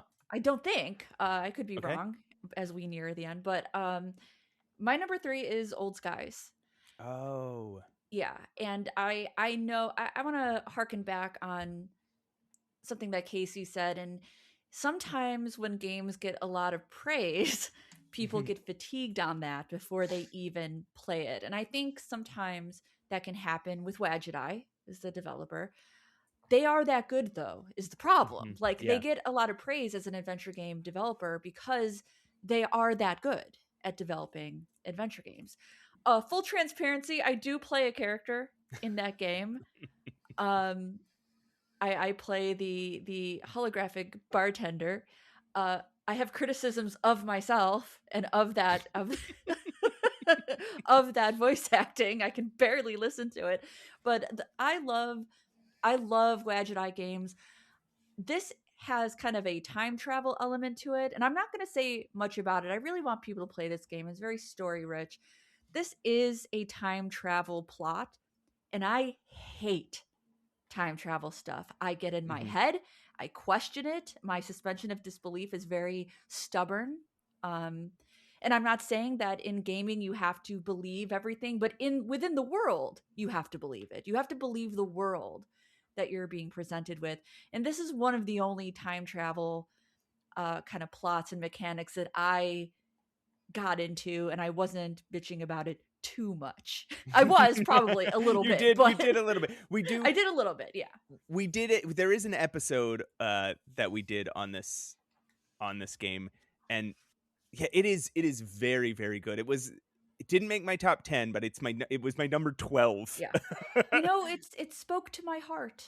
It Yeah. spoke to my heart. The Wadget Eye games usually do. They're usually they have that very earnest character development. Um, you know, you get really close to these characters and they're complicated and yeah, it's very earnest Mhm. and personal. Even if it's not real personal stories, it's still personal. It's going to touch your heart, I think. And so yeah, I was looking forward to it and I really enjoyed it. So that is my number 3. It explores some ideas with time travel that I've just never seen before, which Yeah. is something you don't get to say about time travel stories very often. Yeah. All right, Casey, you're number 3. Okay. Holy shit. Top 3. Okay, you ready for this? Yes. This I'm will so ready. surprise probably nobody and everybody at the same time, because I feel Okay. like this is a game that like only myself seems to be into. Ooh. It seems to just pass everybody else by. Tormented Souls 2. Okay. Um, Yeah, I want to hear Okay. about this game. I don't know oh anything my about it. god. Okay, so to describe this game, it is, how should I put this now? It is an old school survival horror game Okay. that is very very deliberate in its design choices, and it is going to put some people off, and it's going, but at the same time it is going to delight sickos. And I am, it's me, I'm sickos, I'm delighted by this game. It is, to give you an example, the first Tormented Souls game did the same thing as well. It has limited save, not limited save slots, the amount of saves uses a resource like ink ribbons in the very first Resident Evil. Wow. It's deliberately old school. And not just that, in order to save your game, you have to like you go up to the thingy that the recorder, and you interact with it, and it brings up like a screen where it shows, zooms in on the recording, the tape recorder, and your inventory is on the side, and you have to click the item on the side, bring it over to the recorder, use another interaction to put the reel, the little tape reel onto the thing, and then press record Oh on, no. like, using your little cursor, press record on the recorder. It's like these weird, that would add this weird kind of design choice that it takes so many clicks just to save a game, and to save the game you are using a limited resource. That's going to drive so many people up the wall. But because I am a It will. sicko Yes. who absolutely adored that kind of thing, I love What it. is that? What does that mechanic say to you then? Like that they made it that hard. What do you think they're trying to It's not so communicate? much that it's hard, it's just it's belabored, Okay. right? Yeah. It's What? like It Yeah. is tedious. Yeah. when 3D games first started coming out, all of the inventory items in this game, all of them are like 3D models that you can, they're not just like a little icon in your inventory. If you examine them, you can have like full 3D rotation of the little model itself, and this is important for puzzles and things. Mm. And this was something that games like the very first Resident Evil did, because 3D graphics were a novelty at the time. This was like a thing that they could do that they could never have done before. Right. And this game revels in those kind of like deliberate design choices of that era. So it's all fixed camera angles, and personally the optimal way to play this game is with the tank controls. You move forward and rotate the character, and it's like this is a, like, there are options for like for modern controls, but I vibe with the tank controls. I'm the sicko who loves tank Wow. controls in Hey, my favorite game is Grim Fandango, and that has insane tank control, and I like Oh, it. good, I like tank good. control, so I'm with you. Yeah, The I'm with you sickos are there. winning. So Tormented Souls 2, We did it. such, like, it delights me Okay. every step of the Wow. way. This game is just, It sounds very very deliberate. it's Yeah. very cheesy. Casey, have you played the later Clock Tower games? I did not. I never That's played Clock Tower back in the day either. okay, so like after the original Super Famicom game, they went this route, the kind of the Yeah. PlayStation 3D. That is what it reminds me of. I'm just looking at some screen caps of Tormented Souls. It reminds me of the later, like especially Clock Tower 3. Hmm. So if anyone's played that and you like it for kind of its novelty and absurdity, it kind of sounds similar. So one thing that I would say, if this sounds fun to anybody, if you're a sicko and you want to check out a great game for sickos, Tormented Souls 2 has a demo. I would highly recommend everybody check that demo out, because it is an incredibly good demo. It's really, really something. And the puzzles in this game are just diabolical. I knew you were I going to say I something like I that. love the puzzles in this game. They're I'm gonna give a spoiler for the kind of bullshit that this game pulls. Right? Just to give you an idea why I am so delighted by this game. There is a in the second major area of the game, the fish factory. So it's set in a little town, and there's separate kind of areas to it. And the second area is like this fish factory. It's very Lovecraft kind of like stuff going on there. There's horrible crab men, mutant thingy bobs, and there's a security door that you need to get through, and it has a voice activated panel for somebody to speak a password into.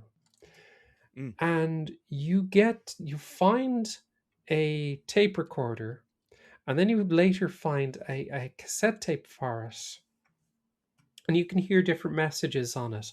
And one of those messages, somebody had left the password for this security door, and it took me a while to get what the game wanted from me, because I assumed it was going to be like you hold up, you use the cassette player with the panel, but no, that wasn't it. You had to, and this is the kind of like the real sicko shit that delights me is you have to click on examine the cassette player so that it's up in your like in the main screen, and you press play on it so that when on the recording the person says the password, you have to click the button on the panel. And it's like this is ridiculous stuff. This is silly. And it's brilliant. I freaking love it. Wow. What a hefty but unhinged recommendation for Tormented Souls 2.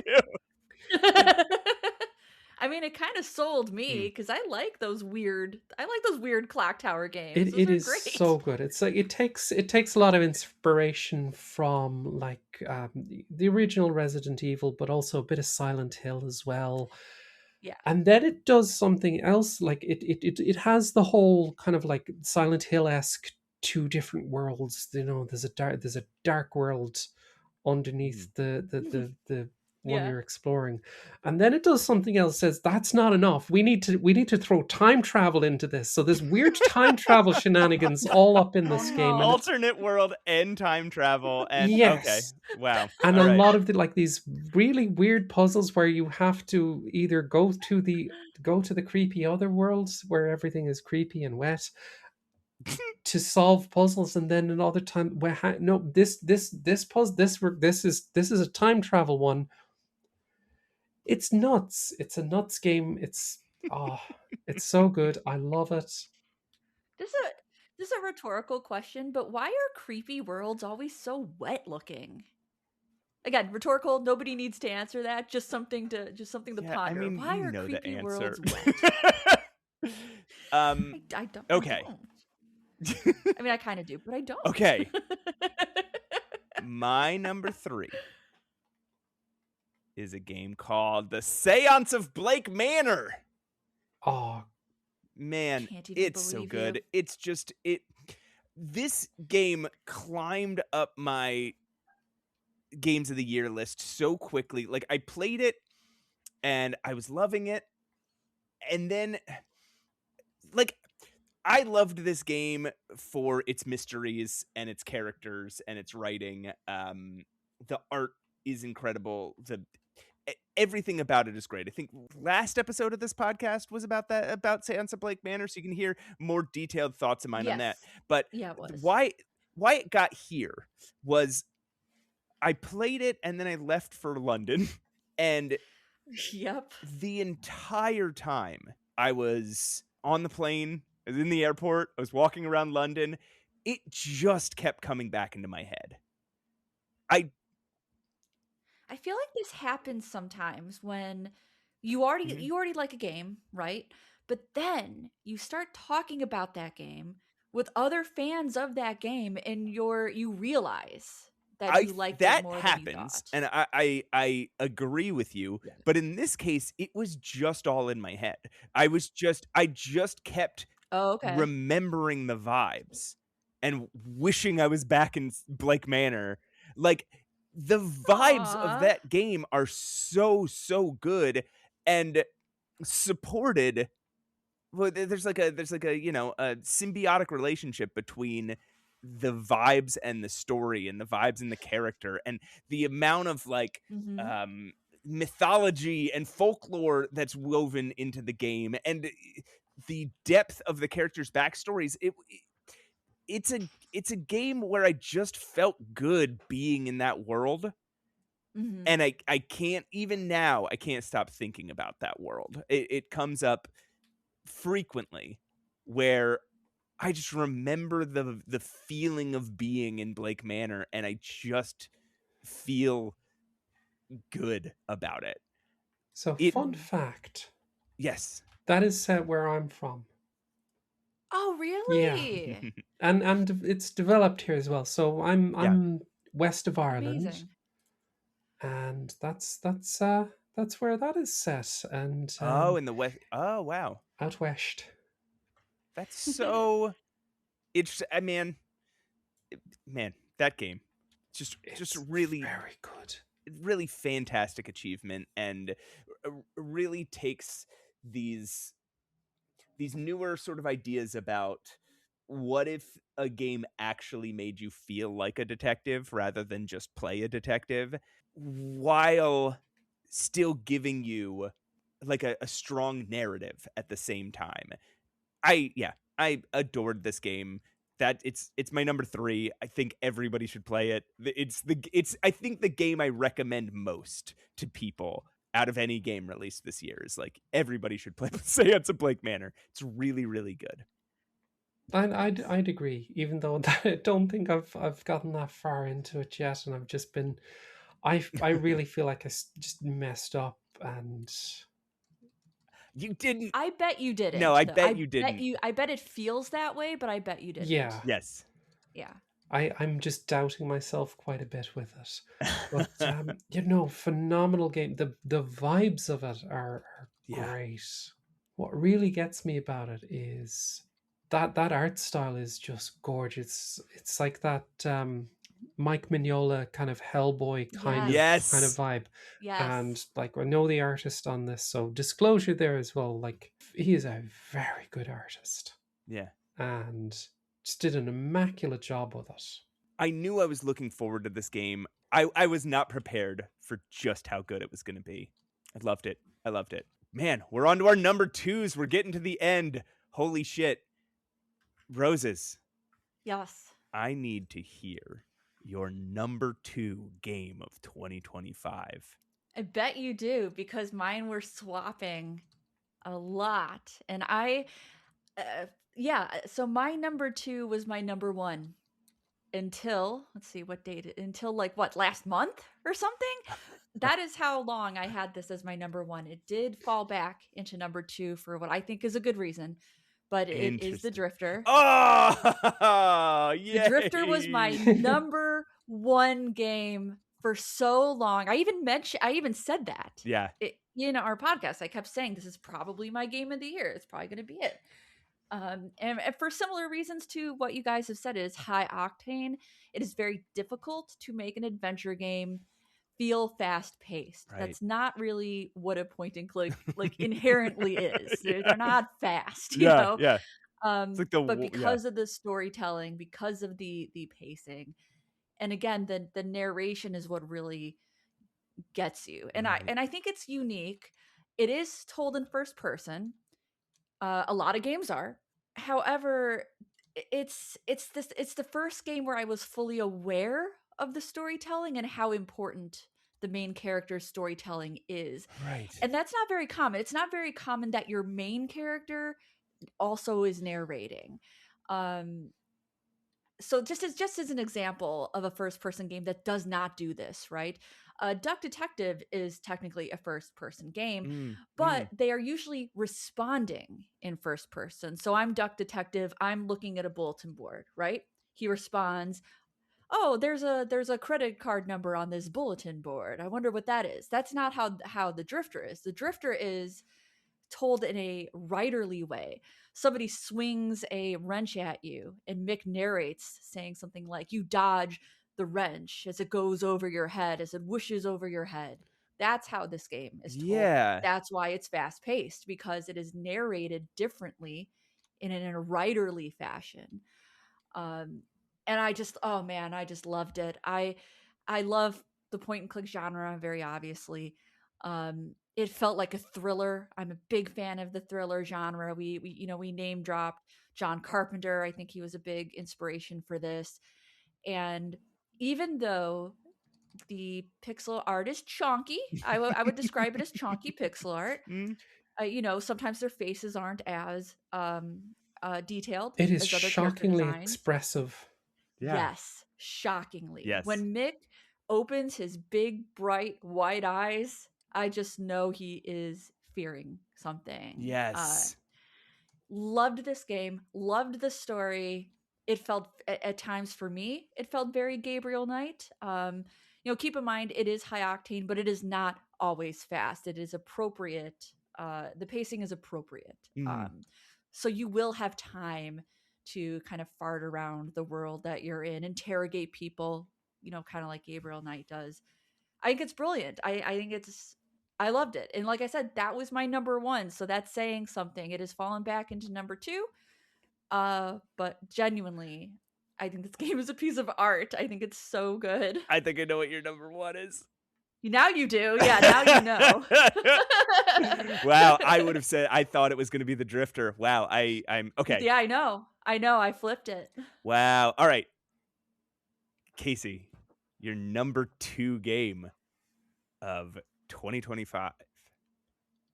You ready for this? Yes. Oh my God, yeah. Silksong. I knew it was gonna be up there. I knew it. Yes. Okay. All right. Let's hear it. Oh, it is so goddamn good, and I love it. Yeah. I'm not. I don't even think I am that far into it yet. But my God. Wow. That says something then, right? That's amazing that it struck you that much so early on. So I this entire year this past year, pardon me, it's a past year. Oh my God. Sorry. I know this past so weird. Has been so stacked, so chock-a-block with so many amazing games that I've just the fact is that I have been going through Silksong quite slowly compared to other people. I've been taking my time with it, and I've been a big fan of Hollow Knight. I think that was one of my favorite games of all time, and nice. Been really looking forward to Silksong for and ever. You know? And it was every bit worth the wait. Just everything they did with it is so good. The way they had the grubs in the first game. I didn't know how they were going to top something like that. That was like just having those little fun little guys, that you rescue. And I didn't know how would they do something to top those little guys. You couldn't top that. No. Inconceivable. And yet they did this game instead of little grubbly little grubs, fleas. Fleas who go awoo when you rescue them. They do little awoo, and it's oh man, they sure are cute. It's absurdly cute. This is a game that went and made freaking fleas cute. You gotta love it. You gotta appreciate it. I gotta sculpt these little guys. These guys are adorable. They're so good. Phenomenal game. Having an amazing time with us. The thing that's so amazing about that game is they hit it so fucking big with Hollow Knight. What an achievement, and for their hard work and effort and artistry, they made a shitload of money. Like they really they hit it big. They hit it big. Mhm. And so what they decided to do with their second game was just take their time, right? Just Yeah. like, you know, we are having fun making this game. We have so many ideas and we're getting more and more each day. We know you want it, but we're not ready to give it to you. We are going to sit here and make it the perfect version of what it is in our heads. And they do, right? Like they do. They Yeah. It's really great. And I like the game alternate is pathing huge. in that game too. Yeah. Yeah. Like I've been playing this game for 40 hours as well. Like this is Oh my gosh. yeah. I have like, and again, Let me this check. game is like it's $20. It oh my god, it's so good. I've played 74 hours. Oh my gosh. Sounds about right. Yeah. All right. My number 2 is a game called Clair Obscure Expedition 33. Nice. God nice. damn, I loved this game. It, for all the reasons Casey said, the music is great. The graphics are great. The world is amazing. The imagination that they put into this game is unbelievable. It starts with this premise of you are in this world. You're 32-year-old in this world where every single year hits a certain day and everybody of a certain age dies. They disappear. They turn into flowers and they flutter away. Oh, it's beautiful. And then a giant woman called the Paintress stands up and changes a number on a board, and now then you have the people that are that age have 1 year left to live. So at the beginning of this game, that number is 34, and everybody who's 34 years old or older, because I'm sure at that point there's some 35-year-olds, everybody that's 34 years old or older just goes away. And you are at the sort of goodbye ceremony, saying goodbye to an ex-girlfriend of yours. And she just disappears into flowers. And you have this choice ahead of you, right? Do you try to live out your next year, your last year of your life, and just enjoy it? Or do you join one of these expeditions that all of which have failed, that head to the islands where this Paintress is, and try to defeat her, try to kill her, so she stops destroying everybody you love? Because at some point, this is going to go down to Expedition 1, right? And that premise is just such a strong, perfect hook. And that's not all the game has to give to you, right? Like, there's so many twists and turns in store for you. This story goes so many places. The characters are just fantastic, and you grow to love them and get so attached to them. It's just so good. It's an unbelievably good game, and that combat mechanic, the parrying system is just top tier.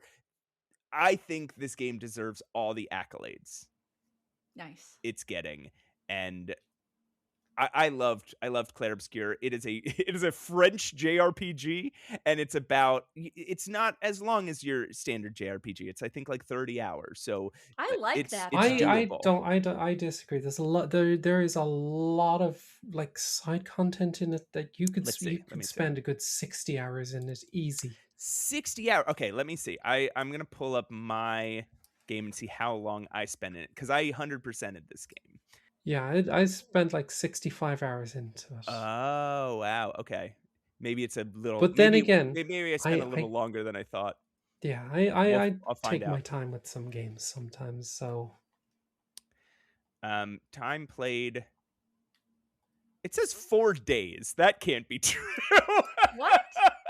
4 days? Why I doesn't it must say have the left it hours? running at some point because it says I played it for 4 days. I am very guilty of constantly leaving my games running. Yeah. So I have an absurd amount of hours on Myst, which I beat, I obviously. I played it for 200 hours. It says 96.2 hours. I think it's probably I played it. So I would guess that I probably played it more like 60, like you're talking about, Casey. Yeah. But the thing is you can beat this game in 30 if you're not a sicko like us. It's kind of like you're kind of describing almost like a Chrono Trigger-esque gameplay to me. That's Yes. notoriously not as long as other JRPGs. You can actually skip the side quests if you want, but I've definitely put in the hours into Chrono Trigger because of the side quests. I had a friend who didn't play any of the side quests. Why would you do that?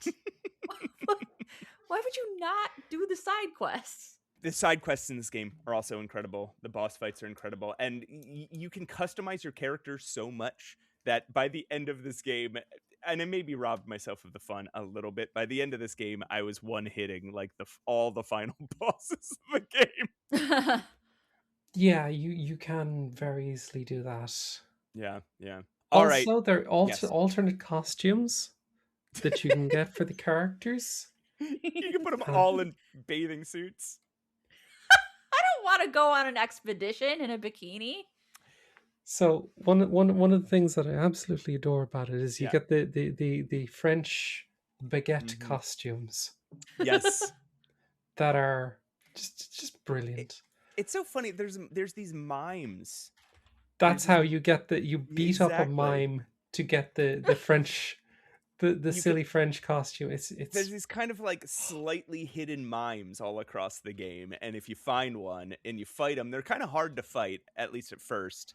And if you manage to beat them, yeah, you get this That's hilarious. This costume that's just like so very stereotypically French, and you have a baguette on your back. It's magnificent. Real good. It's really good. It's a game that has a really serious it does its drama really well, but it doesn't take itself too seriously. There's a lot of funniness in it. And there's a big old mascot-y character that is so fun to spend time with. This is my next cosplay for a convention, is the mime with the baguette. I think that's my next cosplay. Man, yeah, I think the mime costume with the baguette has been invading. I also love that the game the game does something that you don't see many other games do, where one of the main characters is like unashamedly a foot guy. Yeah. I'm not. This sounds like I'm making it up. I'm not. He has a line where he says, "My, what lovely feet." Good Lord. So every character, so there is this like parry system, but every character has their own power, like kind of powers, like their own special, unique combat feature. And yeah, this guy's is anytime you kill a new enemy with him in the party, he takes their feet and he puts them in a bag on his back, and he can take the feet out and become the enemy.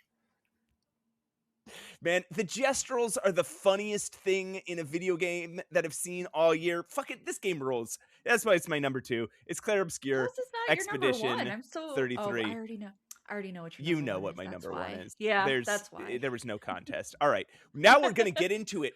Our number 1 games. What is the best game of 2025? A game just chock full of some of the best games ever made were released this year. Yes. And I don't think that's an exaggeration.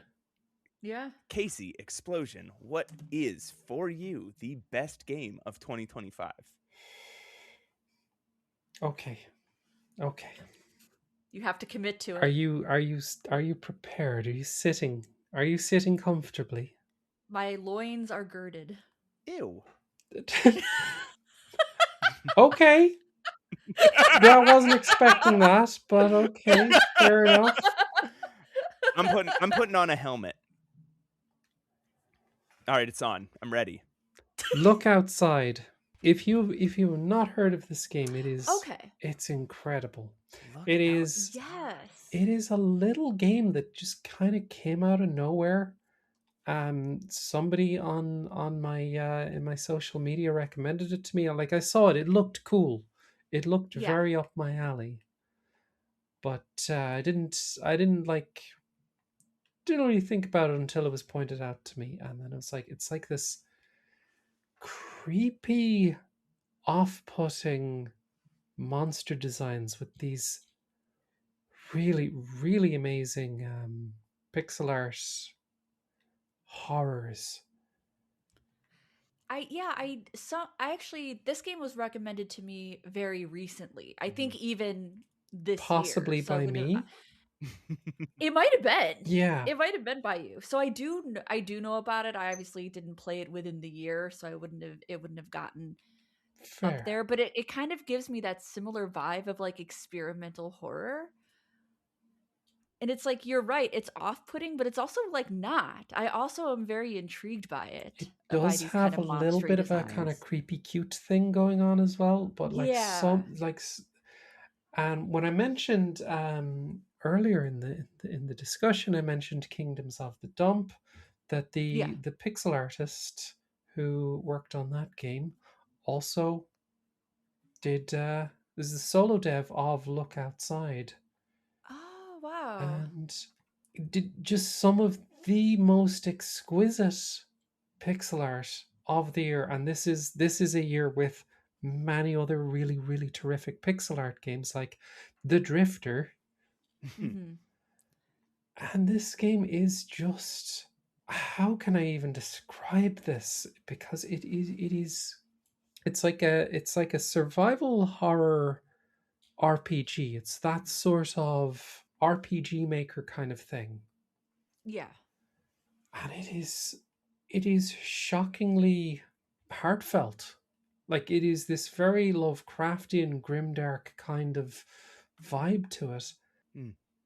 But you have like, you make friends along the way, and like it ends up being so, oh I don't- sorry, Wow. this, yeah, No. it's In a year with with Claire, Obs- Claire Obscure, Claire yeah, Obscure with and Silk Song, Silk Song Mhm. and Hades 2 and Deltarune. Deltarune, Death Stranding 2. Oh, yeah. In a year with all of these, I did not expect anybody's number one to be something that I had never even heard of. And yet, And yet, wow. look It looks so outside. Look cool. outside. It's magnificent. Like there is like it is very dark. Mm-hmm, Like, mm-hmm. it is dark subject matter. It's like it's a hopeless situation that these characters are put in, and it feels hopeful. It's like it's this hmm, Anything that's somebody's game of the year in 2025, I think is something worth paying attention to. Yeah, Because absolutely. how do you pick it over yeah. everything else? And man, I would love to check this game out. Yeah. Do I it. have it up on I Steam, so I I remember. cannot recommend it highly enough. And Mm. like, it's $10. Right. It's $10. It is silly how good this game is, and yet it is only $10. Really can't recommend it highly enough.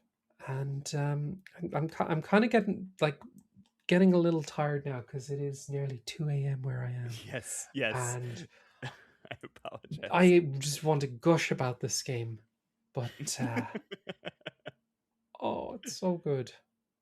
All right, well, we will try and reach our descent here. Roses, Mhm. I want to hear about your number one game of 2025. I bet you do now after me saying the Drifter all year, and then changing it so very abruptly. Can I say it with you? Because I know it. Yep. Okay. Ready? 3. Okay. 3, 2, 1. The The Séance of Seance Blake of Blake Manor. Manor. Yay! We did. Hell Yes. yes. This swept in for me very late in the year. I played it in December. And I am, if anybody's been following me for a long time, I'm a big cheerleader of mystery, murder mystery, adventure games, all of those genres. I love them. And I think it is very difficult to design a mystery game. Mm-hmm. I think it's very difficult to design puzzles that are that complex with that many characters. This is such a strong mystery. In fact, it's the best mystery game I think I've played. It is the best mystery in that I did feel like a detective in this game. It felt realistic. It felt like I actually was collecting evidence. Um, there are these thought trees that you can follow that pop up that kind of guide you along the way. And I'm thinking, yeah, that's great for an adventure game because in real life, you're not playing a detective that doesn't take any notes, that doesn't do any charts. That's insane. That's not realistic. You know Yeah. what I mean? Yeah. Like that's just not how it works. Of course you're going to have charts and notes, and so that game does that. It takes all these notes for you, and it's not that doesn't necessarily make it easy. It just makes it fun to play. It makes it fulfilling and rewarding. Mm-hmm. It's also got a super, a paranormal, supernatural vibe to it. Very folklore, Irish folklore. It's extremely interesting, but I like it because it is a crazy good detective mystery game. It's very Agatha Christie. It's very whodunit. All of the characters have secrets. That's a very Agatha Christie trope, It's kind of like you're all in this closed circle situation, this manor, but you're all there for kind of different reasons, Mm-hmm. really. You have secrets that you need to figure out. Yeah. And I played it obsessively. I love mystery games so much. The first one I ever played was Colonel's Bequest, which I think is very apt and apropos because this very much takes inspiration from Colonel's Bequest and Dagger of Amon-Ra. And it kind of took those kind of interesting mechanics, right? That has like a time constraint mechanic and Yeah. an eavesdropping mechanic. Very interesting, fun mechanics that maybe weren't designed very well Right. back in the Lorabo Right. days. But now they are. They're designed so well. And yeah, it makes me happy.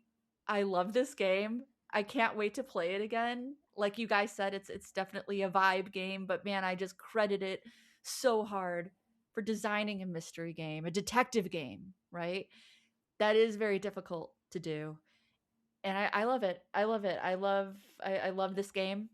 Please play it as my game of the year. Yeah. Wow. And like I said, it took over abruptly. So I think that should say something. Man, it did the same thing to me. It just just sunk into the back of my brain and over time just climbed its way up. Yep. I think that's what a vibes game does. You just, yeah, it just sinks its hooks into you. Yep. Love it. All right. Love it. Roses, do you want to say my number one game at the same time as me? Yes, I do. All right. Yes. 3, 2, 1. Blueprints. Of course, it's Blueprints. What a fucking brilliant game. It is one of the best games ever made. Okay.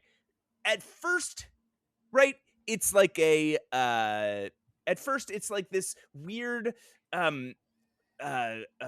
roguelite kind of like board game thing where you're picking different rooms and you're trying to use their shapes to get yourself all the way across this board to get to this like special secret room.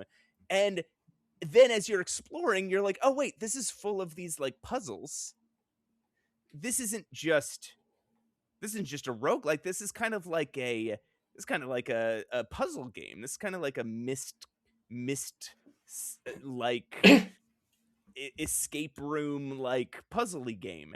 And then you keep going and you're like, well, wait, actually, this is like a really sort of deep adventure game, kind of like deduction game almost, where I'm having to pick up these little tiny clues scattered throughout this place and write them down in a notebook, like a real notebook in my actual life, and then to take 1,000 million screenshots and keep coming back and trying to figure out what the hell this could mean.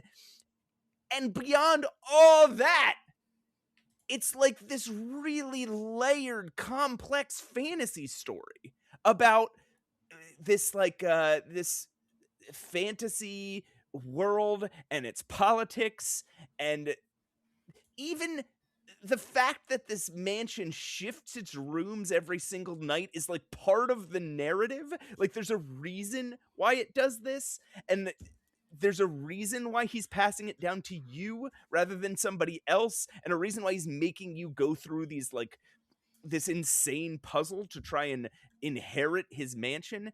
I mean, the premise of the game is just you're trying to get to, it's a, what is it? It is a 45 room grid, and you're trying to find room 46, which should be impossible, but it's not.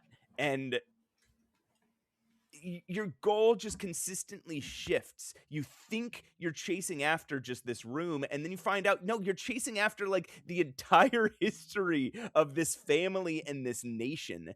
And I rolled credits on this game like 3 times. You go through this game and you get to the final room, you roll credits, and then you just keep playing, and you find more mysteries and more secrets, and then you think you found them all, and you roll credits again, and then you find fucking more mysteries and more secrets, and your goals just keep updating. Like I remember writing down on a piece of paper all the things I wanted to solve, and at some point looking down at the piece of paper going, well, those were all solved, and I still have 100 things left to do in this game. Mm-hmm. It's brain food in every possible way. Through its story, through its mechanics, through its puzzles. I can't say enough good about Blueprints. It's utterly incredible. I can't believe somebody made a game like this. And it could only solo dev? Yes, a solo dev who worked like 8 years on this. And my gosh, it could only have happened, I think, in the year 2025, because it takes so much inspiration from so many other games and mashes them together into one utter masterpiece. That's my number 1 game of the year. It's Blueprints. Nice. I knew that that was going to happen. Mm-hmm. I absolutely loved it. Do either of you have anything to say about Blueprints? I haven't played it because, again, I feel like I'm going to mess it up or something. But oh, wait.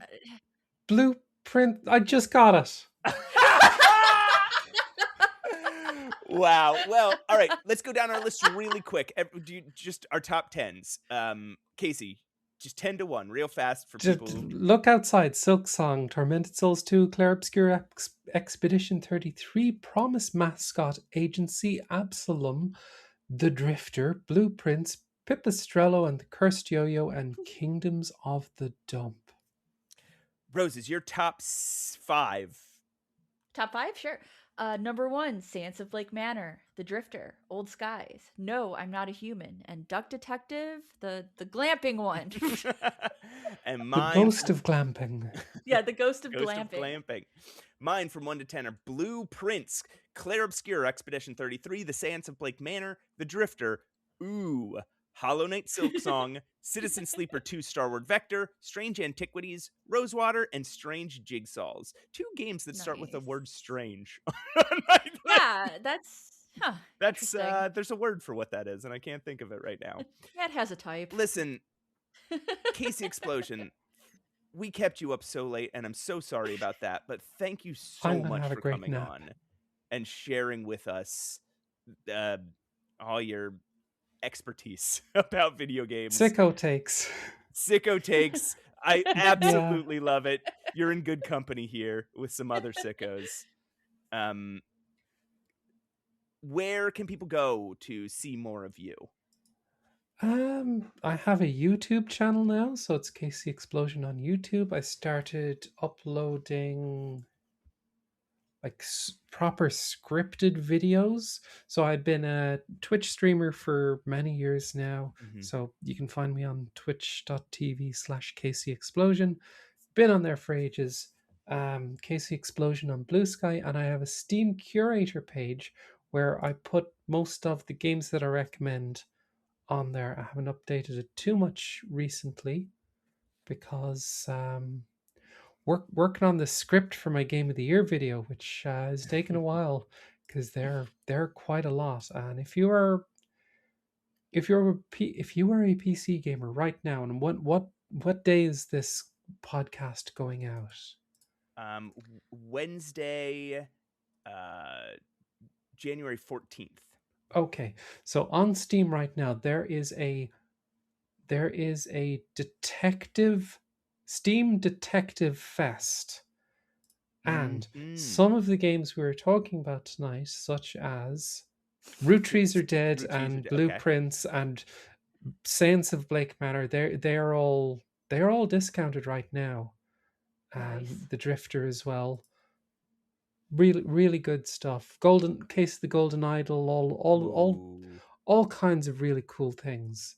So there's if anybody hears about some of these cool games, like again Duck Detective, they're all on sale now. There is a Steam Detective Fest, so there you go. That's incredible. Yeah, and that is right up our listeners' alley. Do you have, before we let you go, is there like a is there any games off the top of your head that you're really looking forward to in the upcoming year? Styx Blades of Greed. Really, I'm not even familiar with that. Oh, okay. So Styx is it's like a spin-off franchise from the game of Orcs and Men, where you play as this little goblin guy who is just murdering it up. It's like a pure stealth kind of experience, and I really loved the second one. Styx Shards of Darkness. And so Blades of Greed is coming out, when is this? Next month, 19th of February. Nice. Really looking forward to that, because what I loved about the previous game was like the level design, the way it uses verticality, it's magnificent. They had these huge sprawling levels and really impressive level design. Like this one level that's like you're skulking around on this kind of like steampunky airship, and just awesome. This niche little franchise that I really love, that I have a lot of fondness for, because you get to be a stabby little murder goblin, sneak around and murder people, and so I've been looking forward to that one. And anything else that's upcoming? Let's see. There's probably like a hell of a lot. There's probably there is a lot. Even just in adventure games, there's a lot that's upcoming. Well, yeah, Roses, what are you looking forward to most? I don't know. You know me, Matt. I'm an in the moment kind of person. Okay. I don't even know what I'm looking forward to until I'm looking forward to I'll tell you what you're looking forward to. I'll do yours and then I'll do mine. Yeah. I have a thing. Maybe the new Dark Side Detective. I'm looking forward to that. I don't know if is that 2026? I think it is. Well, I thought you were going to say Perfect Tide Station to Station. Oh yeah, of course. Yes, I am very much looking forward to that. And I know we have a release date for that pretty soon. That's coming out really soon. I think that's like next week when this airs. And then I'll say I'm looking forward to Esoteric Ebb, which is an isometric RPG that's like it's like a silly medieval fantasy version of like a Disco Elysium kind of game. Yeah, you mentioned that not long ago. Actually, yes. Yeah. That looks pretty great. There's a couple others, but we'll talk about that on a future episode. guys, thank you. Well, thank you, Casey Explosion, for being here. Listeners, thank you so much for listening. You can find us on the internet at Save Your Game on Instagram. Save Your Game Podcast. That's what on I Instagram. said, and I'm pretty sure I said that, and I think we all know it. Uh-huh. And you can check out our Discord, which is there's a link in the show notes. What else do you want from them, Roses? What do I want from the viewers? Yeah, what do you want from these listeners? You guys know where to find me. Of course, Pushing Up Roses on YouTube. I do have a video about some of the games mentioned here. So if you want to know more and get some visuals, I have that video out. And I think that's about it. That's about it. So I think there's only one thing left to do before we go. Is it to make a profound statement? Yeah, I want you to make a profound statement. Okay, here it goes. You ready? Yes. Podcasts is art. And art is suffer.